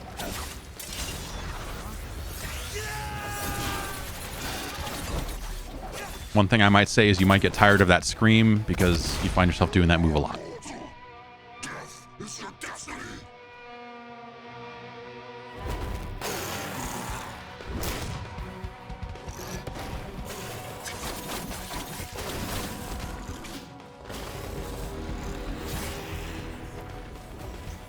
So now we've got a weird lightning ball to deal with on top of that.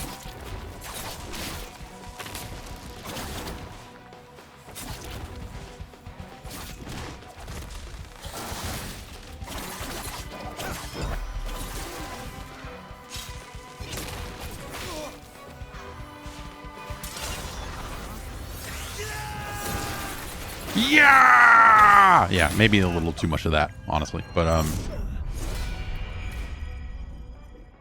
okay, let's go ahead here to when I got a little more of this down. I don't know if this is the one where I beat it or not, but you can do this. You can parry that, and then you get this. That does a big chunk of damage and knocks him down. To give you a little time to do this. And now you see how this fight is actually not that hard at all.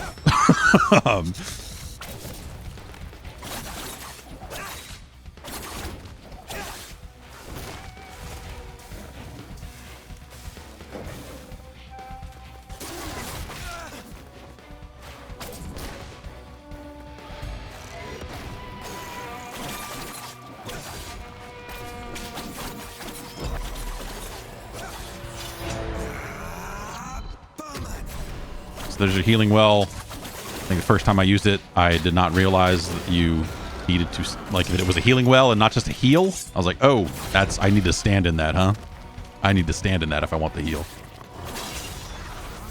Yeah.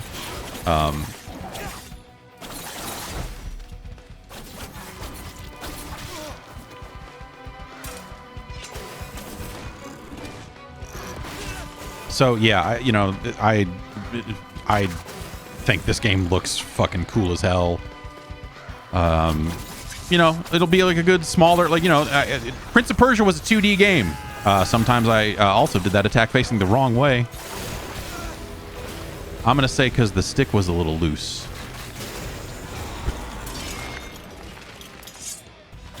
But I came away from this feeling really good about it. Like it's you know, it's not necessarily purely evocative of classic Prince of Persia, other than it's a 2D game.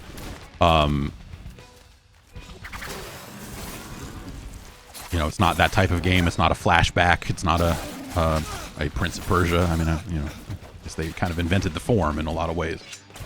But I think it feels nice. The combat feels good. You know, let's skip ahead till when I actually win. Finally put it all together, just barely there at the end. Yeah, and it runs at 60 on Switch. Like I played it on Switch undocked, and it looked like this and ran like this. So this is not the Switch version of the game. This is running on a PC, but they did have the Switch version there to play.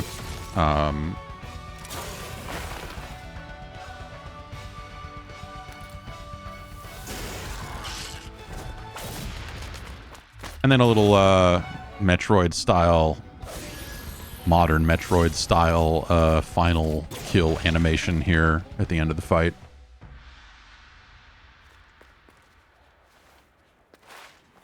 And then slide away, baby. And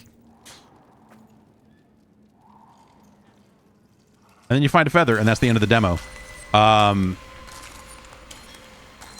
yes, this seems like a really cool one of these, you know? Like a Metroidvania, but also a pretty combat-focused one.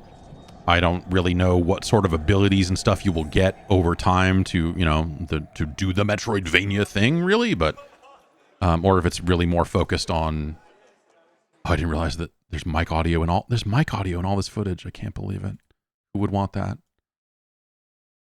So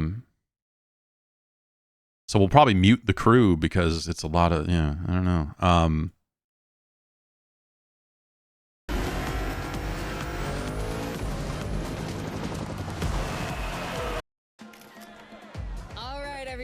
Settle down. I know you're all excited. So this game, this is the Crew Motorfest. This is welcome again to the Motorfest. I'm Malu, the Motorfest PR. They looked at Forza Horizon and said, "What if we did one of those?" Our special guests, on it, like that's athletes, festival goers, car lovers. All that's the exact vibe I got out of this. And so it's kind of got that vibe to these cutscenes where she's the public relations for the festival and you're here to do things, and it's a variety of race types, and so it's real super customized. It's a branded, lovingly crafted car culture celebration. We call these lovelies the playlists. And I'm not just reading from the Motorfest app here either. I tried them out before you arrived. And here, let me show you. This playlist is a unique Motorfest. So this intro here will go through a handful of different playlists. All the footage of this leaked out, so maybe this is old news at this point. But this will give you a good idea of the kind of visual motif for this stuff.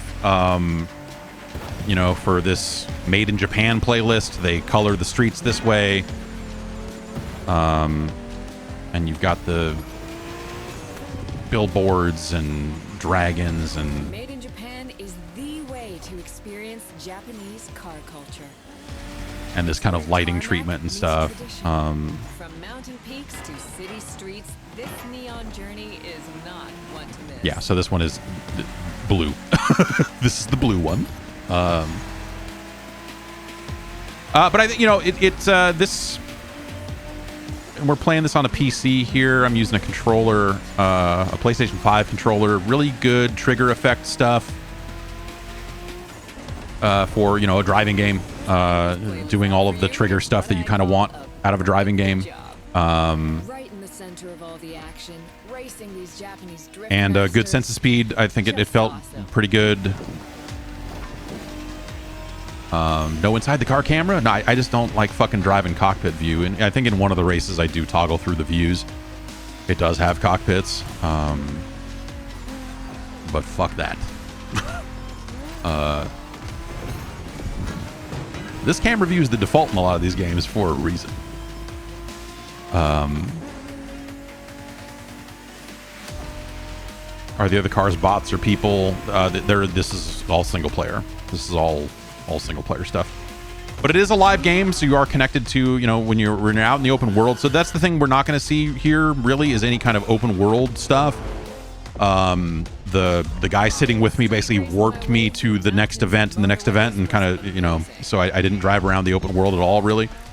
But the next playlist was off-roading and a chance to race into the wild. And yeah.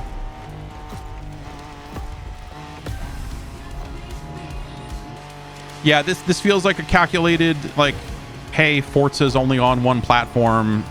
There isn't a game like this at all on PlayStation.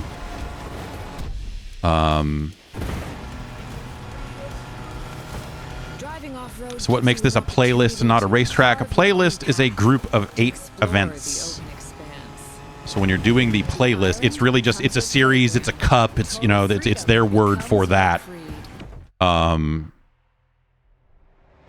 Also, you can rewind.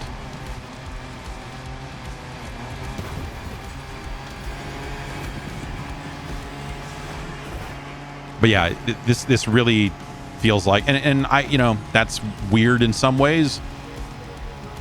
The Crew 2, I feel like did not go. I wanted more vibrancy or something, or more fun out of the Crew 2 than it had.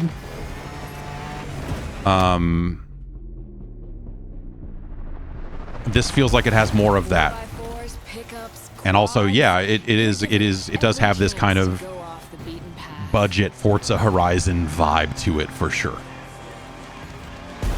That said, good frame rate, good sense of speed. Driving felt good. Did the driving feel different than Crew 2?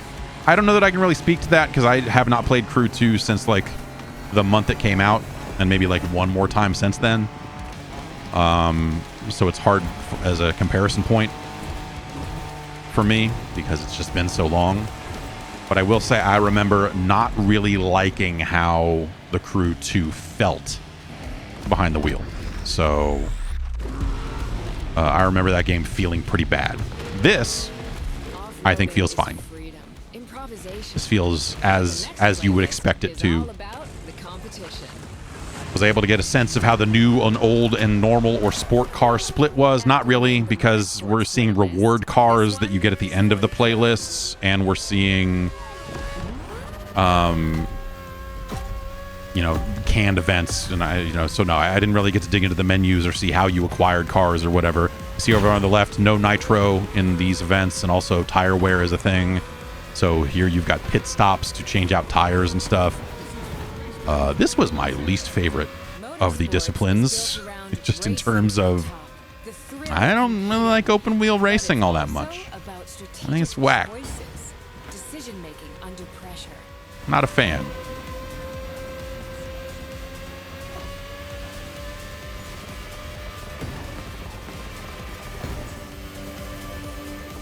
This game even does the Forza thing of if you're just dusting the opposition, it'll pop up and go like, hey, do you want to turn the difficulty up? You're fucking smoking these fools.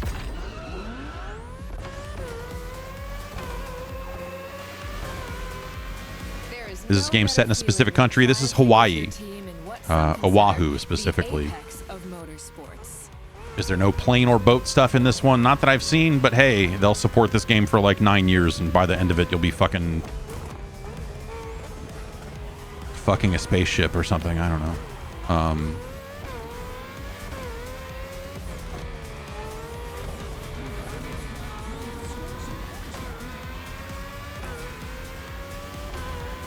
call when to go for the pit stop, checking on your rivals. It gets intense.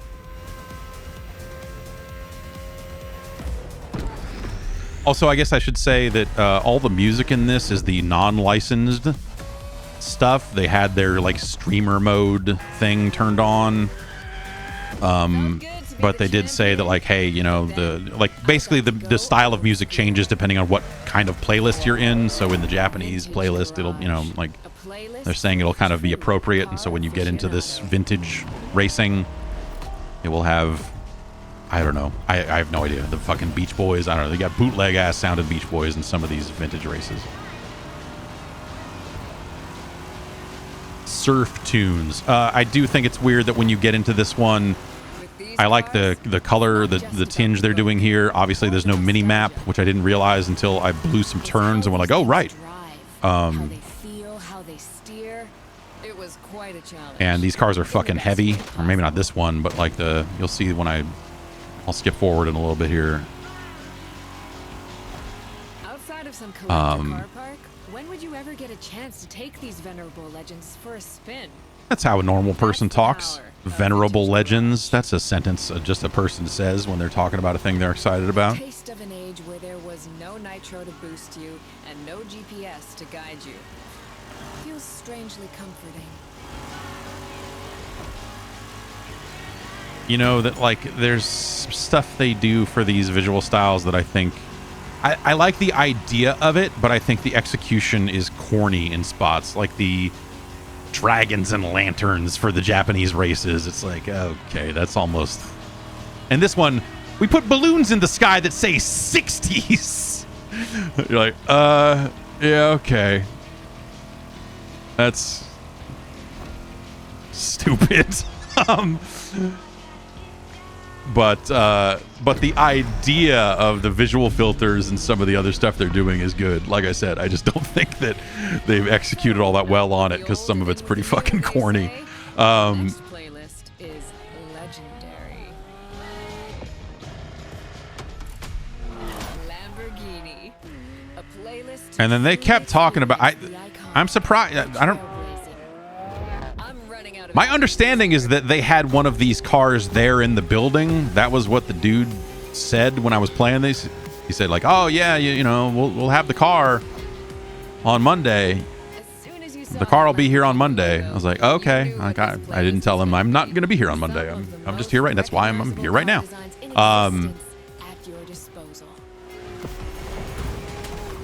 But I imagine that means that this is the car that's on the cover or whatever. I don't know. That's why when Microsoft had their fake cars on stage, I was like, well, shit, man, Ubisoft is going to probably have a real car. Here's your cockpit view coming up.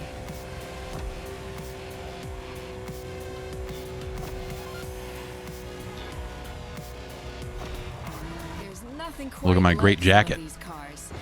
You'll be able to customize the character. I was not able to customize the character here in the demo. Power and innovation.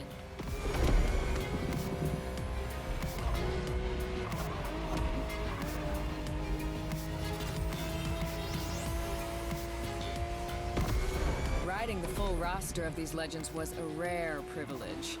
A privilege Motorfest graciously. Okay, I don't want to hear this lady talk anymore.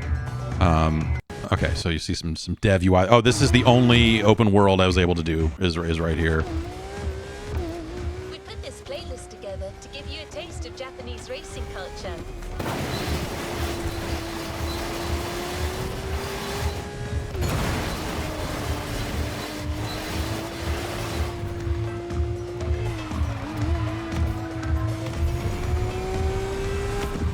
Okay, now let's warp ahead here.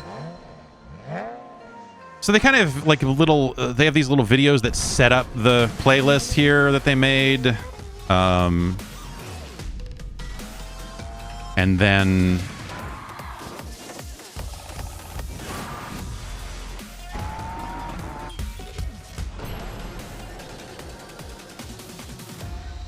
then you go in and, you know, it's like 8 races. Can you skip these in game? Probably. I think you'll only see that thing once when you're first starting it or something anyway. So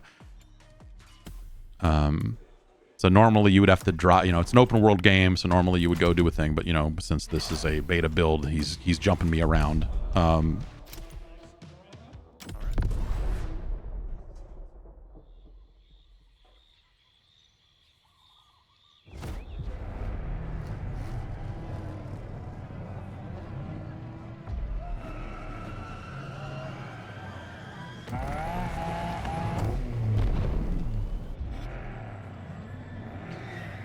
And then in this one, like, there's a lot of characters talking to you about, like, joining their crew and everything. So I imagine that, you know, that some of these playlists will have little miniature stories of their own.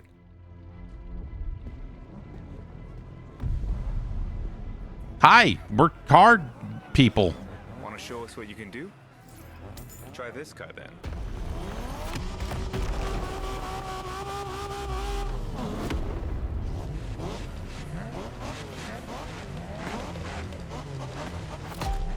But yeah, they got NSXs and Supras in here and shit, and yeah.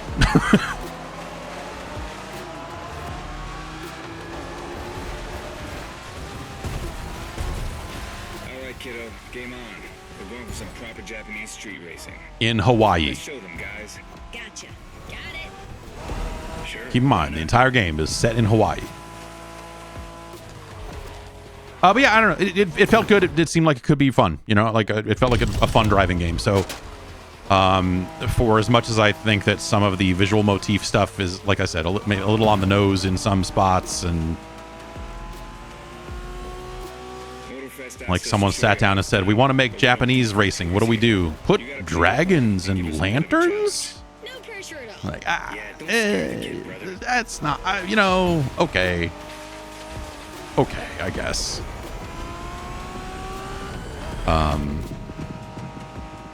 And there's a variety of events too. When I skip to the vintage stuff, you'll see that that's not even a race at all. It's a very different type of event that I thought was like kind of a cool idea. You sound just like Shingo. Speaking about Shingo, you know that if a rookie beats us with his NSX, we won't hear the end of it, right?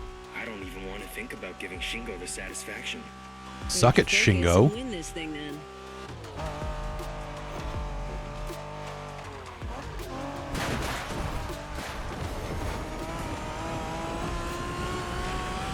I was able to, you know, nitrous burst my way out of any trouble pretty much, and even after raising the difficulty, it was, you know, it was a little harder, but not dramatically so. But you know, it's got multiple levels of difficulty, I'm sure, to set. But this is a point-to-point, and they're trying to do some of that kind of Japanese mountain racing and such.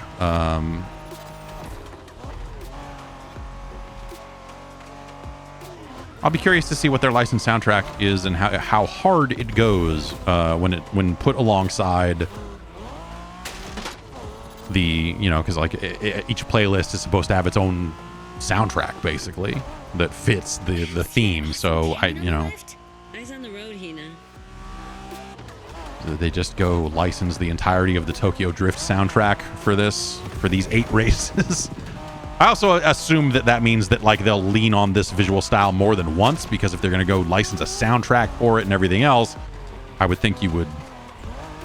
Well, I don't know. Like that's a unanswered question, I suppose. I love that festival mood they set.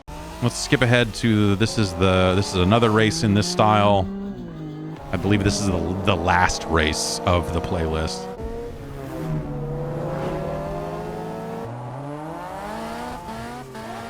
Maybe it just ends up being something that becomes radio stations when you're out in the open world. Newbies playing hard to get. Hold on.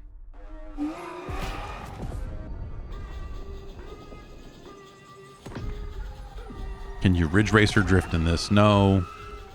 Sadly, the Crew Motorfest does not feature the best drift model of all time.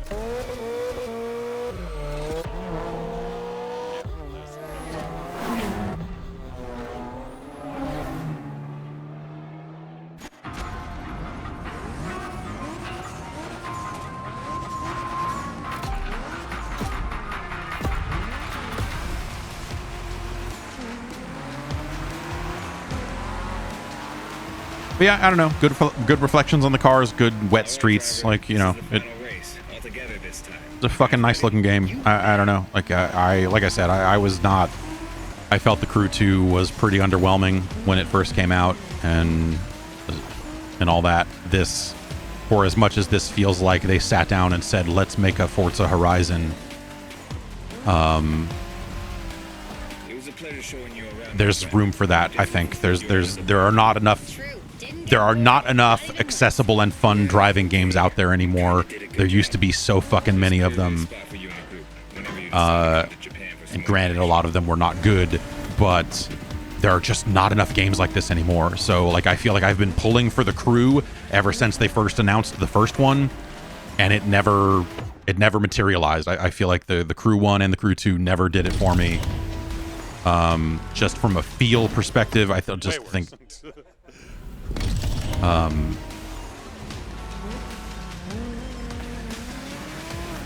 So, sure. Basically, hey, sure. Anyway, I'll skip ahead here.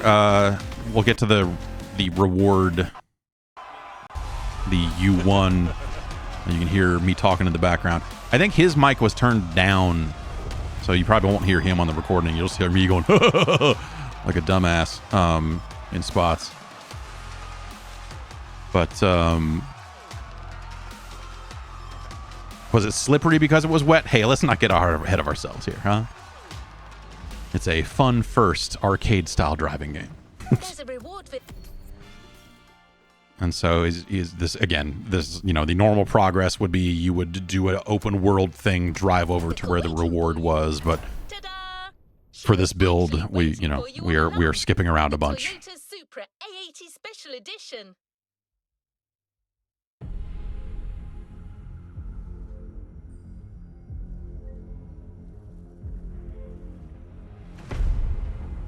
How's the rubber banding? I was smoking these fucking cars by 5 seconds or more.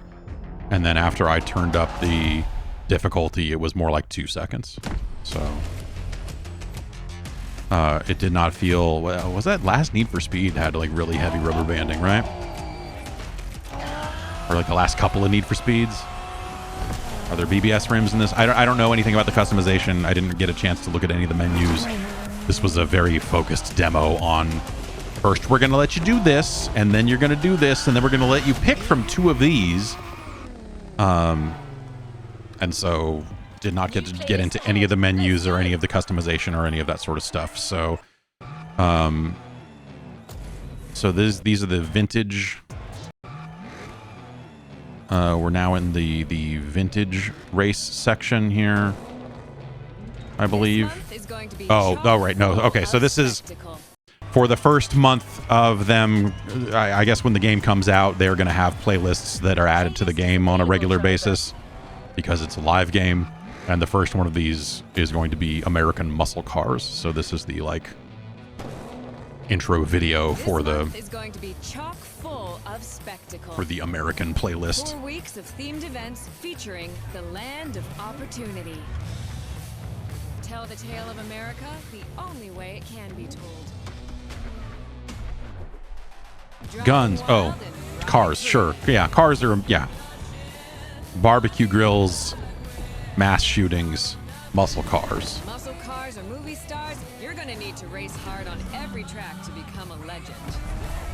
Every week, there's going to be something new to indulge in. So what, you know, so they're doing like a movie theme. So you got a DeLorean in there. I think I saw like the car from Bullet. And you might get to live out the American dream and win a prize. Nothing about that fucking monstrosity says American dream to me, god damn it. Give me a fucking beat up Chevy Nova, bald tires.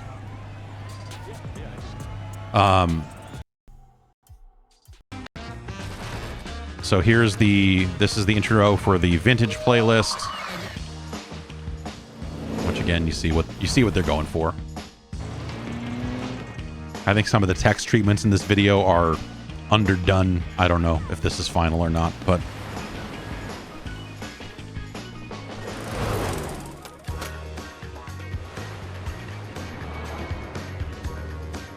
yes, extremely on the nose. All of this stuff is very much It's that on-the-nose look at America you can only get when a game is made outside of America. Worked for Grand Theft Auto. Retro vibe.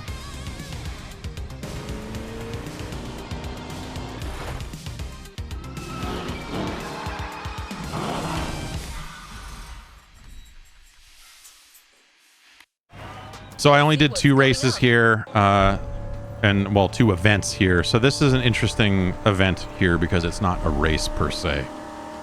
And it takes advantage of the fact that the cars are old. So you don't have, again, for this stuff, you don't have traction control. You don't have a mini-map.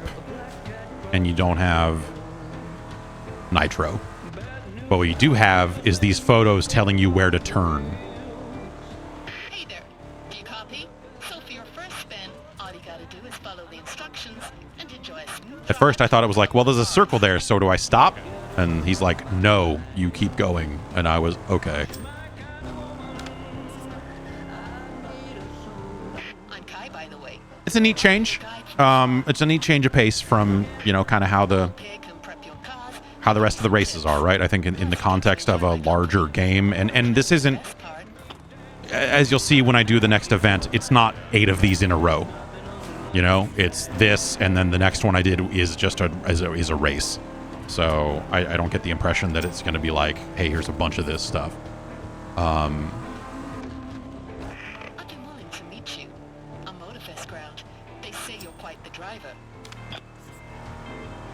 Yeah, so it's like, hey, when you get to the weird colored tree, turn right. It's neat. It's a neat way to frame up the events. I mean, you know, like you're going to make an open world driving game, you're going to fill it full of a billion events, and you gotta hang those events on something. And so having that something be like these themed playlists and whatever else, I think is, again, I think it's a good idea. It's a good idea as any, right? You know, it's probably a little more engaging than the way some of the Forza events are. Well, I guess, you know, because Forza did some nice stuff where it's like, here's your like Sega themed things, and here, you know, there's like a weird, some cool weird stuff they did there. This car way heavier than all the other cars, so you get the impression here of what this is. I'll skip to the last race, which I think makes way worse use of the visual motif.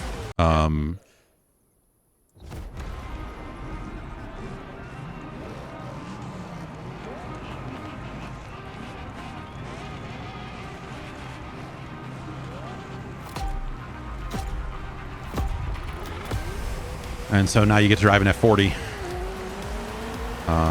And here's what I'm talking about, where there's just balloons in the sky that say 50s, 60s, 70s, 80s, vintage garage. And you kind of just see those over and over again. It's just like, I think it's silly. But the idea, I think, over the course of these vintage races is that by the time you get to the end, you are making your way through time or through the eras, and now you've got a car that is, you know, got nitrous and some of this other stuff on it. So there's that. But these balloons that say 50s are really dumb. That's the whole point, right? In your face, sucker. Sorry. All have as much raw power as the F40 you're driving, but stay on your guard. Each and every one of these cars is a legend. 70s. So yeah, I wish that stuff was done better, or that they found some better way to integrate. I don't know what the balloons should say. Eisenhower, you know, I don't know. Maybe don't do them. Maybe don't do the balloons. Maybe just have the color shift and have that be it. Maybe you have to play this mode in 4x3 instead of 16x9. I don't know. Maybe you could do that. That would be terrible in some ways, but Here you are, the final charge of your time journey. Make it count.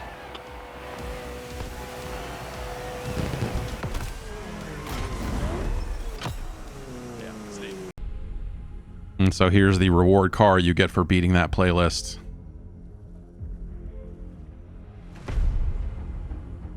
It's this thing.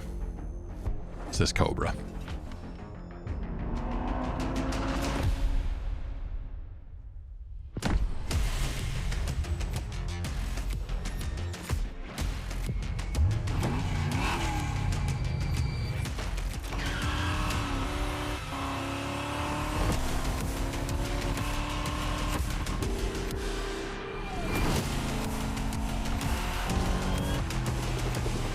And that's the Crew Motorfest.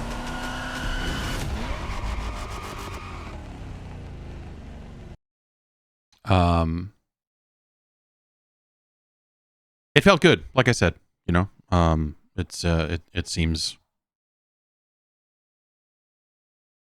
well made for what it is. Like I do think that some of that visual motif stuff is a little silly, you know.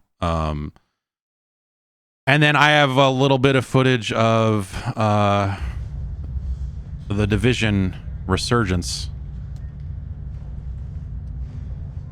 which is the mobile Division game. We'll look at this very briefly.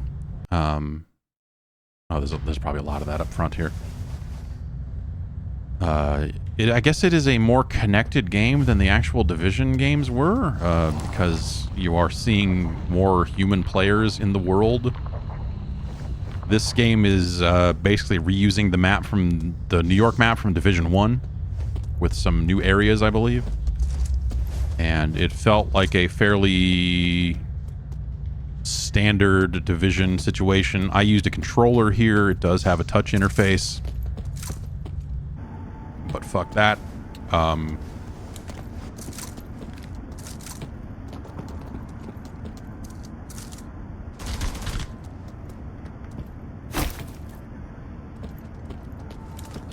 we're talking our way through the intro here, and I'm trying out some guns, and then we move on. Okay, we'll skip ahead. So this is recorded directly on an iPhone using the built-in screen recording stuff. And so, you know, it's going to look a little low res by comparison to what we've been looking at today.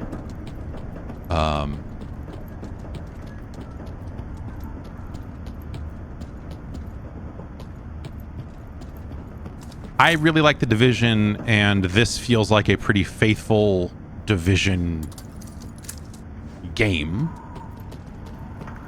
I'm just not sure I want to play a Division game on my phone. In fact, I am fairly sure I don't want to play an entire Division game on my telephone. For playback nearby.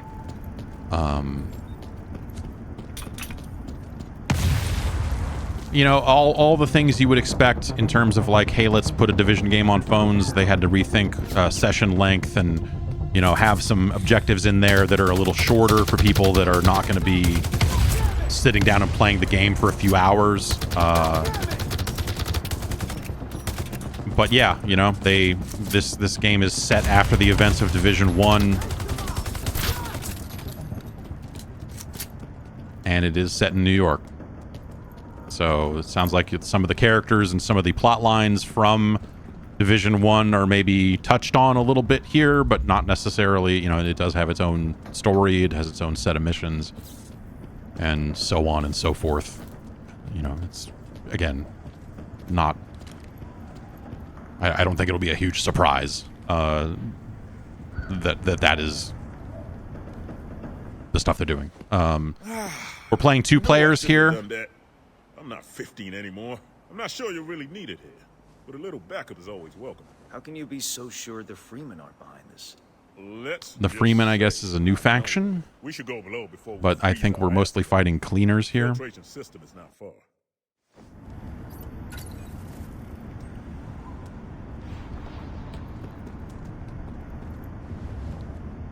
And I'll play a little. I'll just skip ahead to a little bit of combat so you can see it. I guess it'll be a little more class-based. The person I'm playing with, the dev I'm playing with, is playing the Bulwark class, and then I don't know if I'm a demolitionist or whatever. But I've got a turret, I've got a seeker mine, and my ultimate is to pull out a grenade launcher. I'm gonna hunker down here.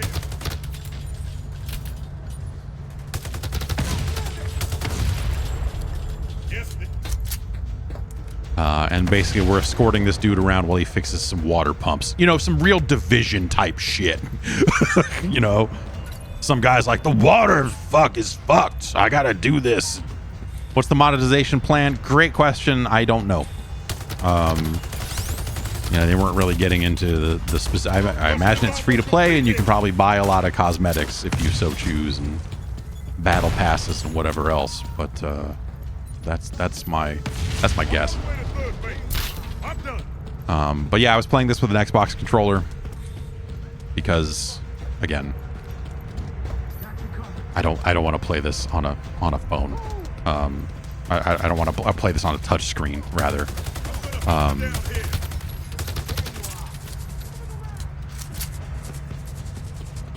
And so it's this bittersweet thing where, like, I think they've done a really good job of translating the Division and its mechanics onto a phone.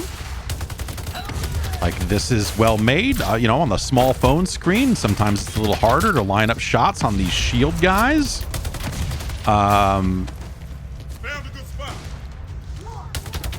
I don't want to do, you know, like, I would happily play a new Division game, story missions or whatever.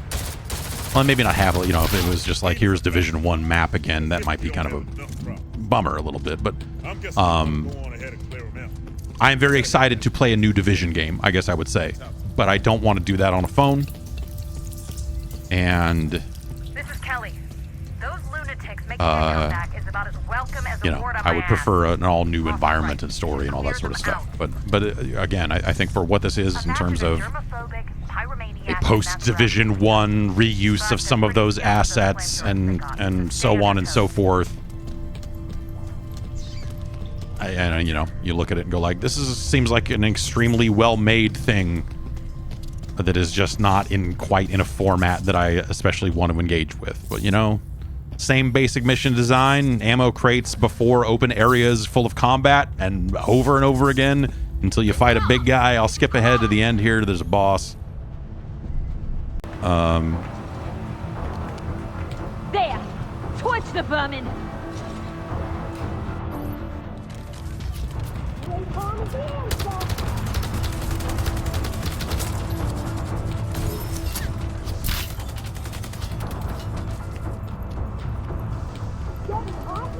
The boss has a big flamethrower.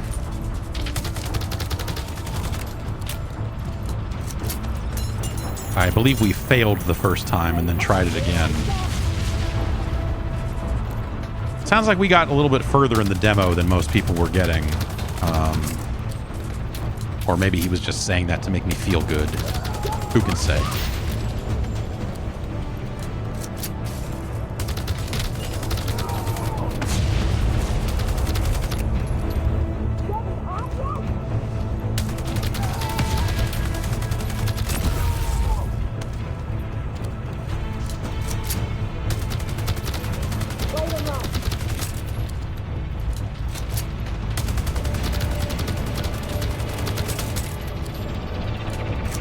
But again, you know, like it's a pretty straightforward thing. Sorry, I'm in the middle of like dealing with a text message here from my wife.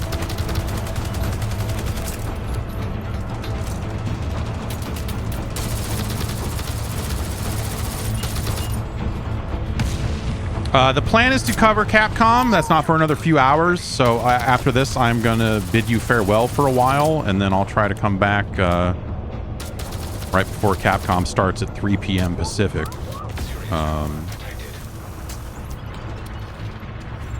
Sounds like that thing's pretty short.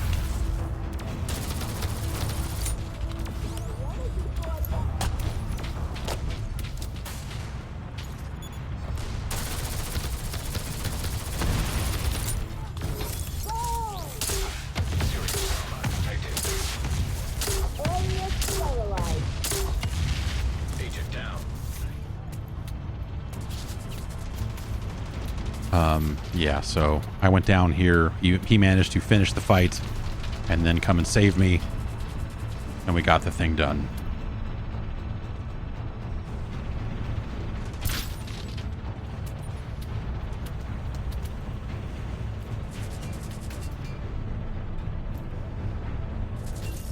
And so, yeah, it looks like The Division. Yeah, it doesn't look like it doesn't look like they took a ton of shortcuts in terms of the structure of the game and so on and so forth. And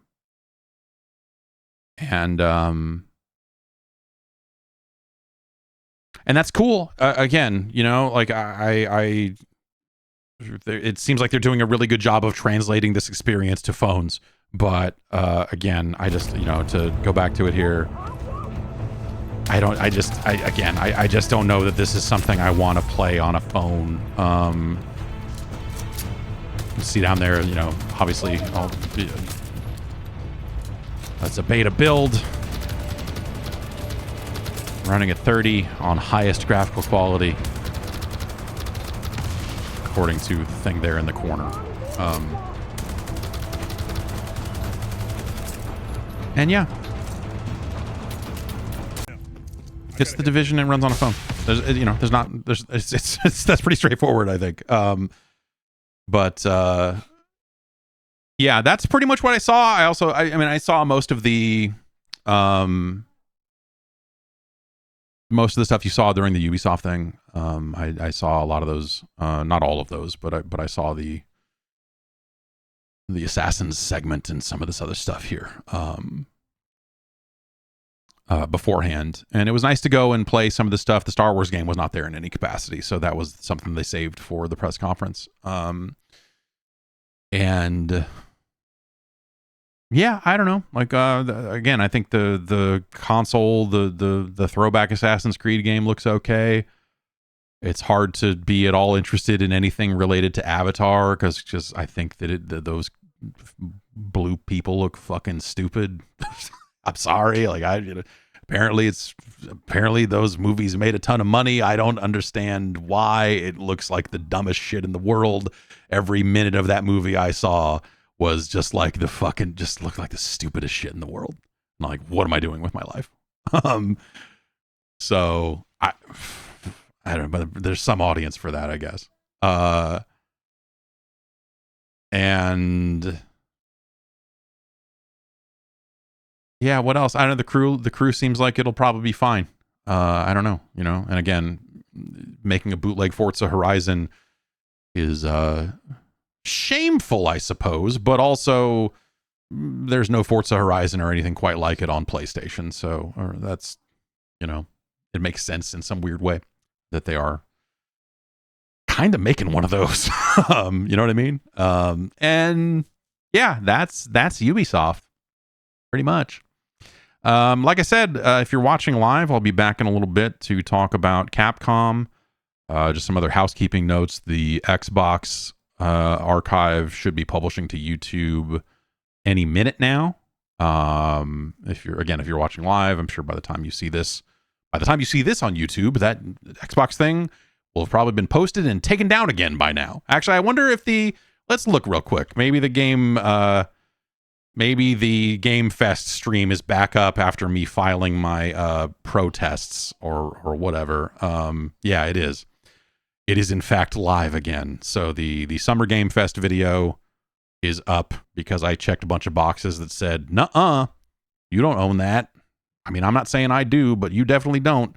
So you can go watch Nicolas Cage doing stuff. Yeah, Viacom tried to claim the Spider-Man 2 footage, which I can't figure out how that would have happened, but I don't know how fucking any of that works. So anyway, that video is back up. The Xbox archive, I'm literally clicking to make sure it is ready to go. That is live right now, so you can go watch that right now over on YouTube. And then yes, this video will be up on YouTube at some point as well. And then we'll be back to talk about Capcom. And then we'll do a podcast tomorrow. I still haven't had time to talk about Alan Wake 2 and some of the Remnant 2 and Foam Stars and some of the other stuff I've seen. So podcast on Tuesday. We'll talk about all that stuff. And yeah, take care, everybody. I'll see you soon. Bye.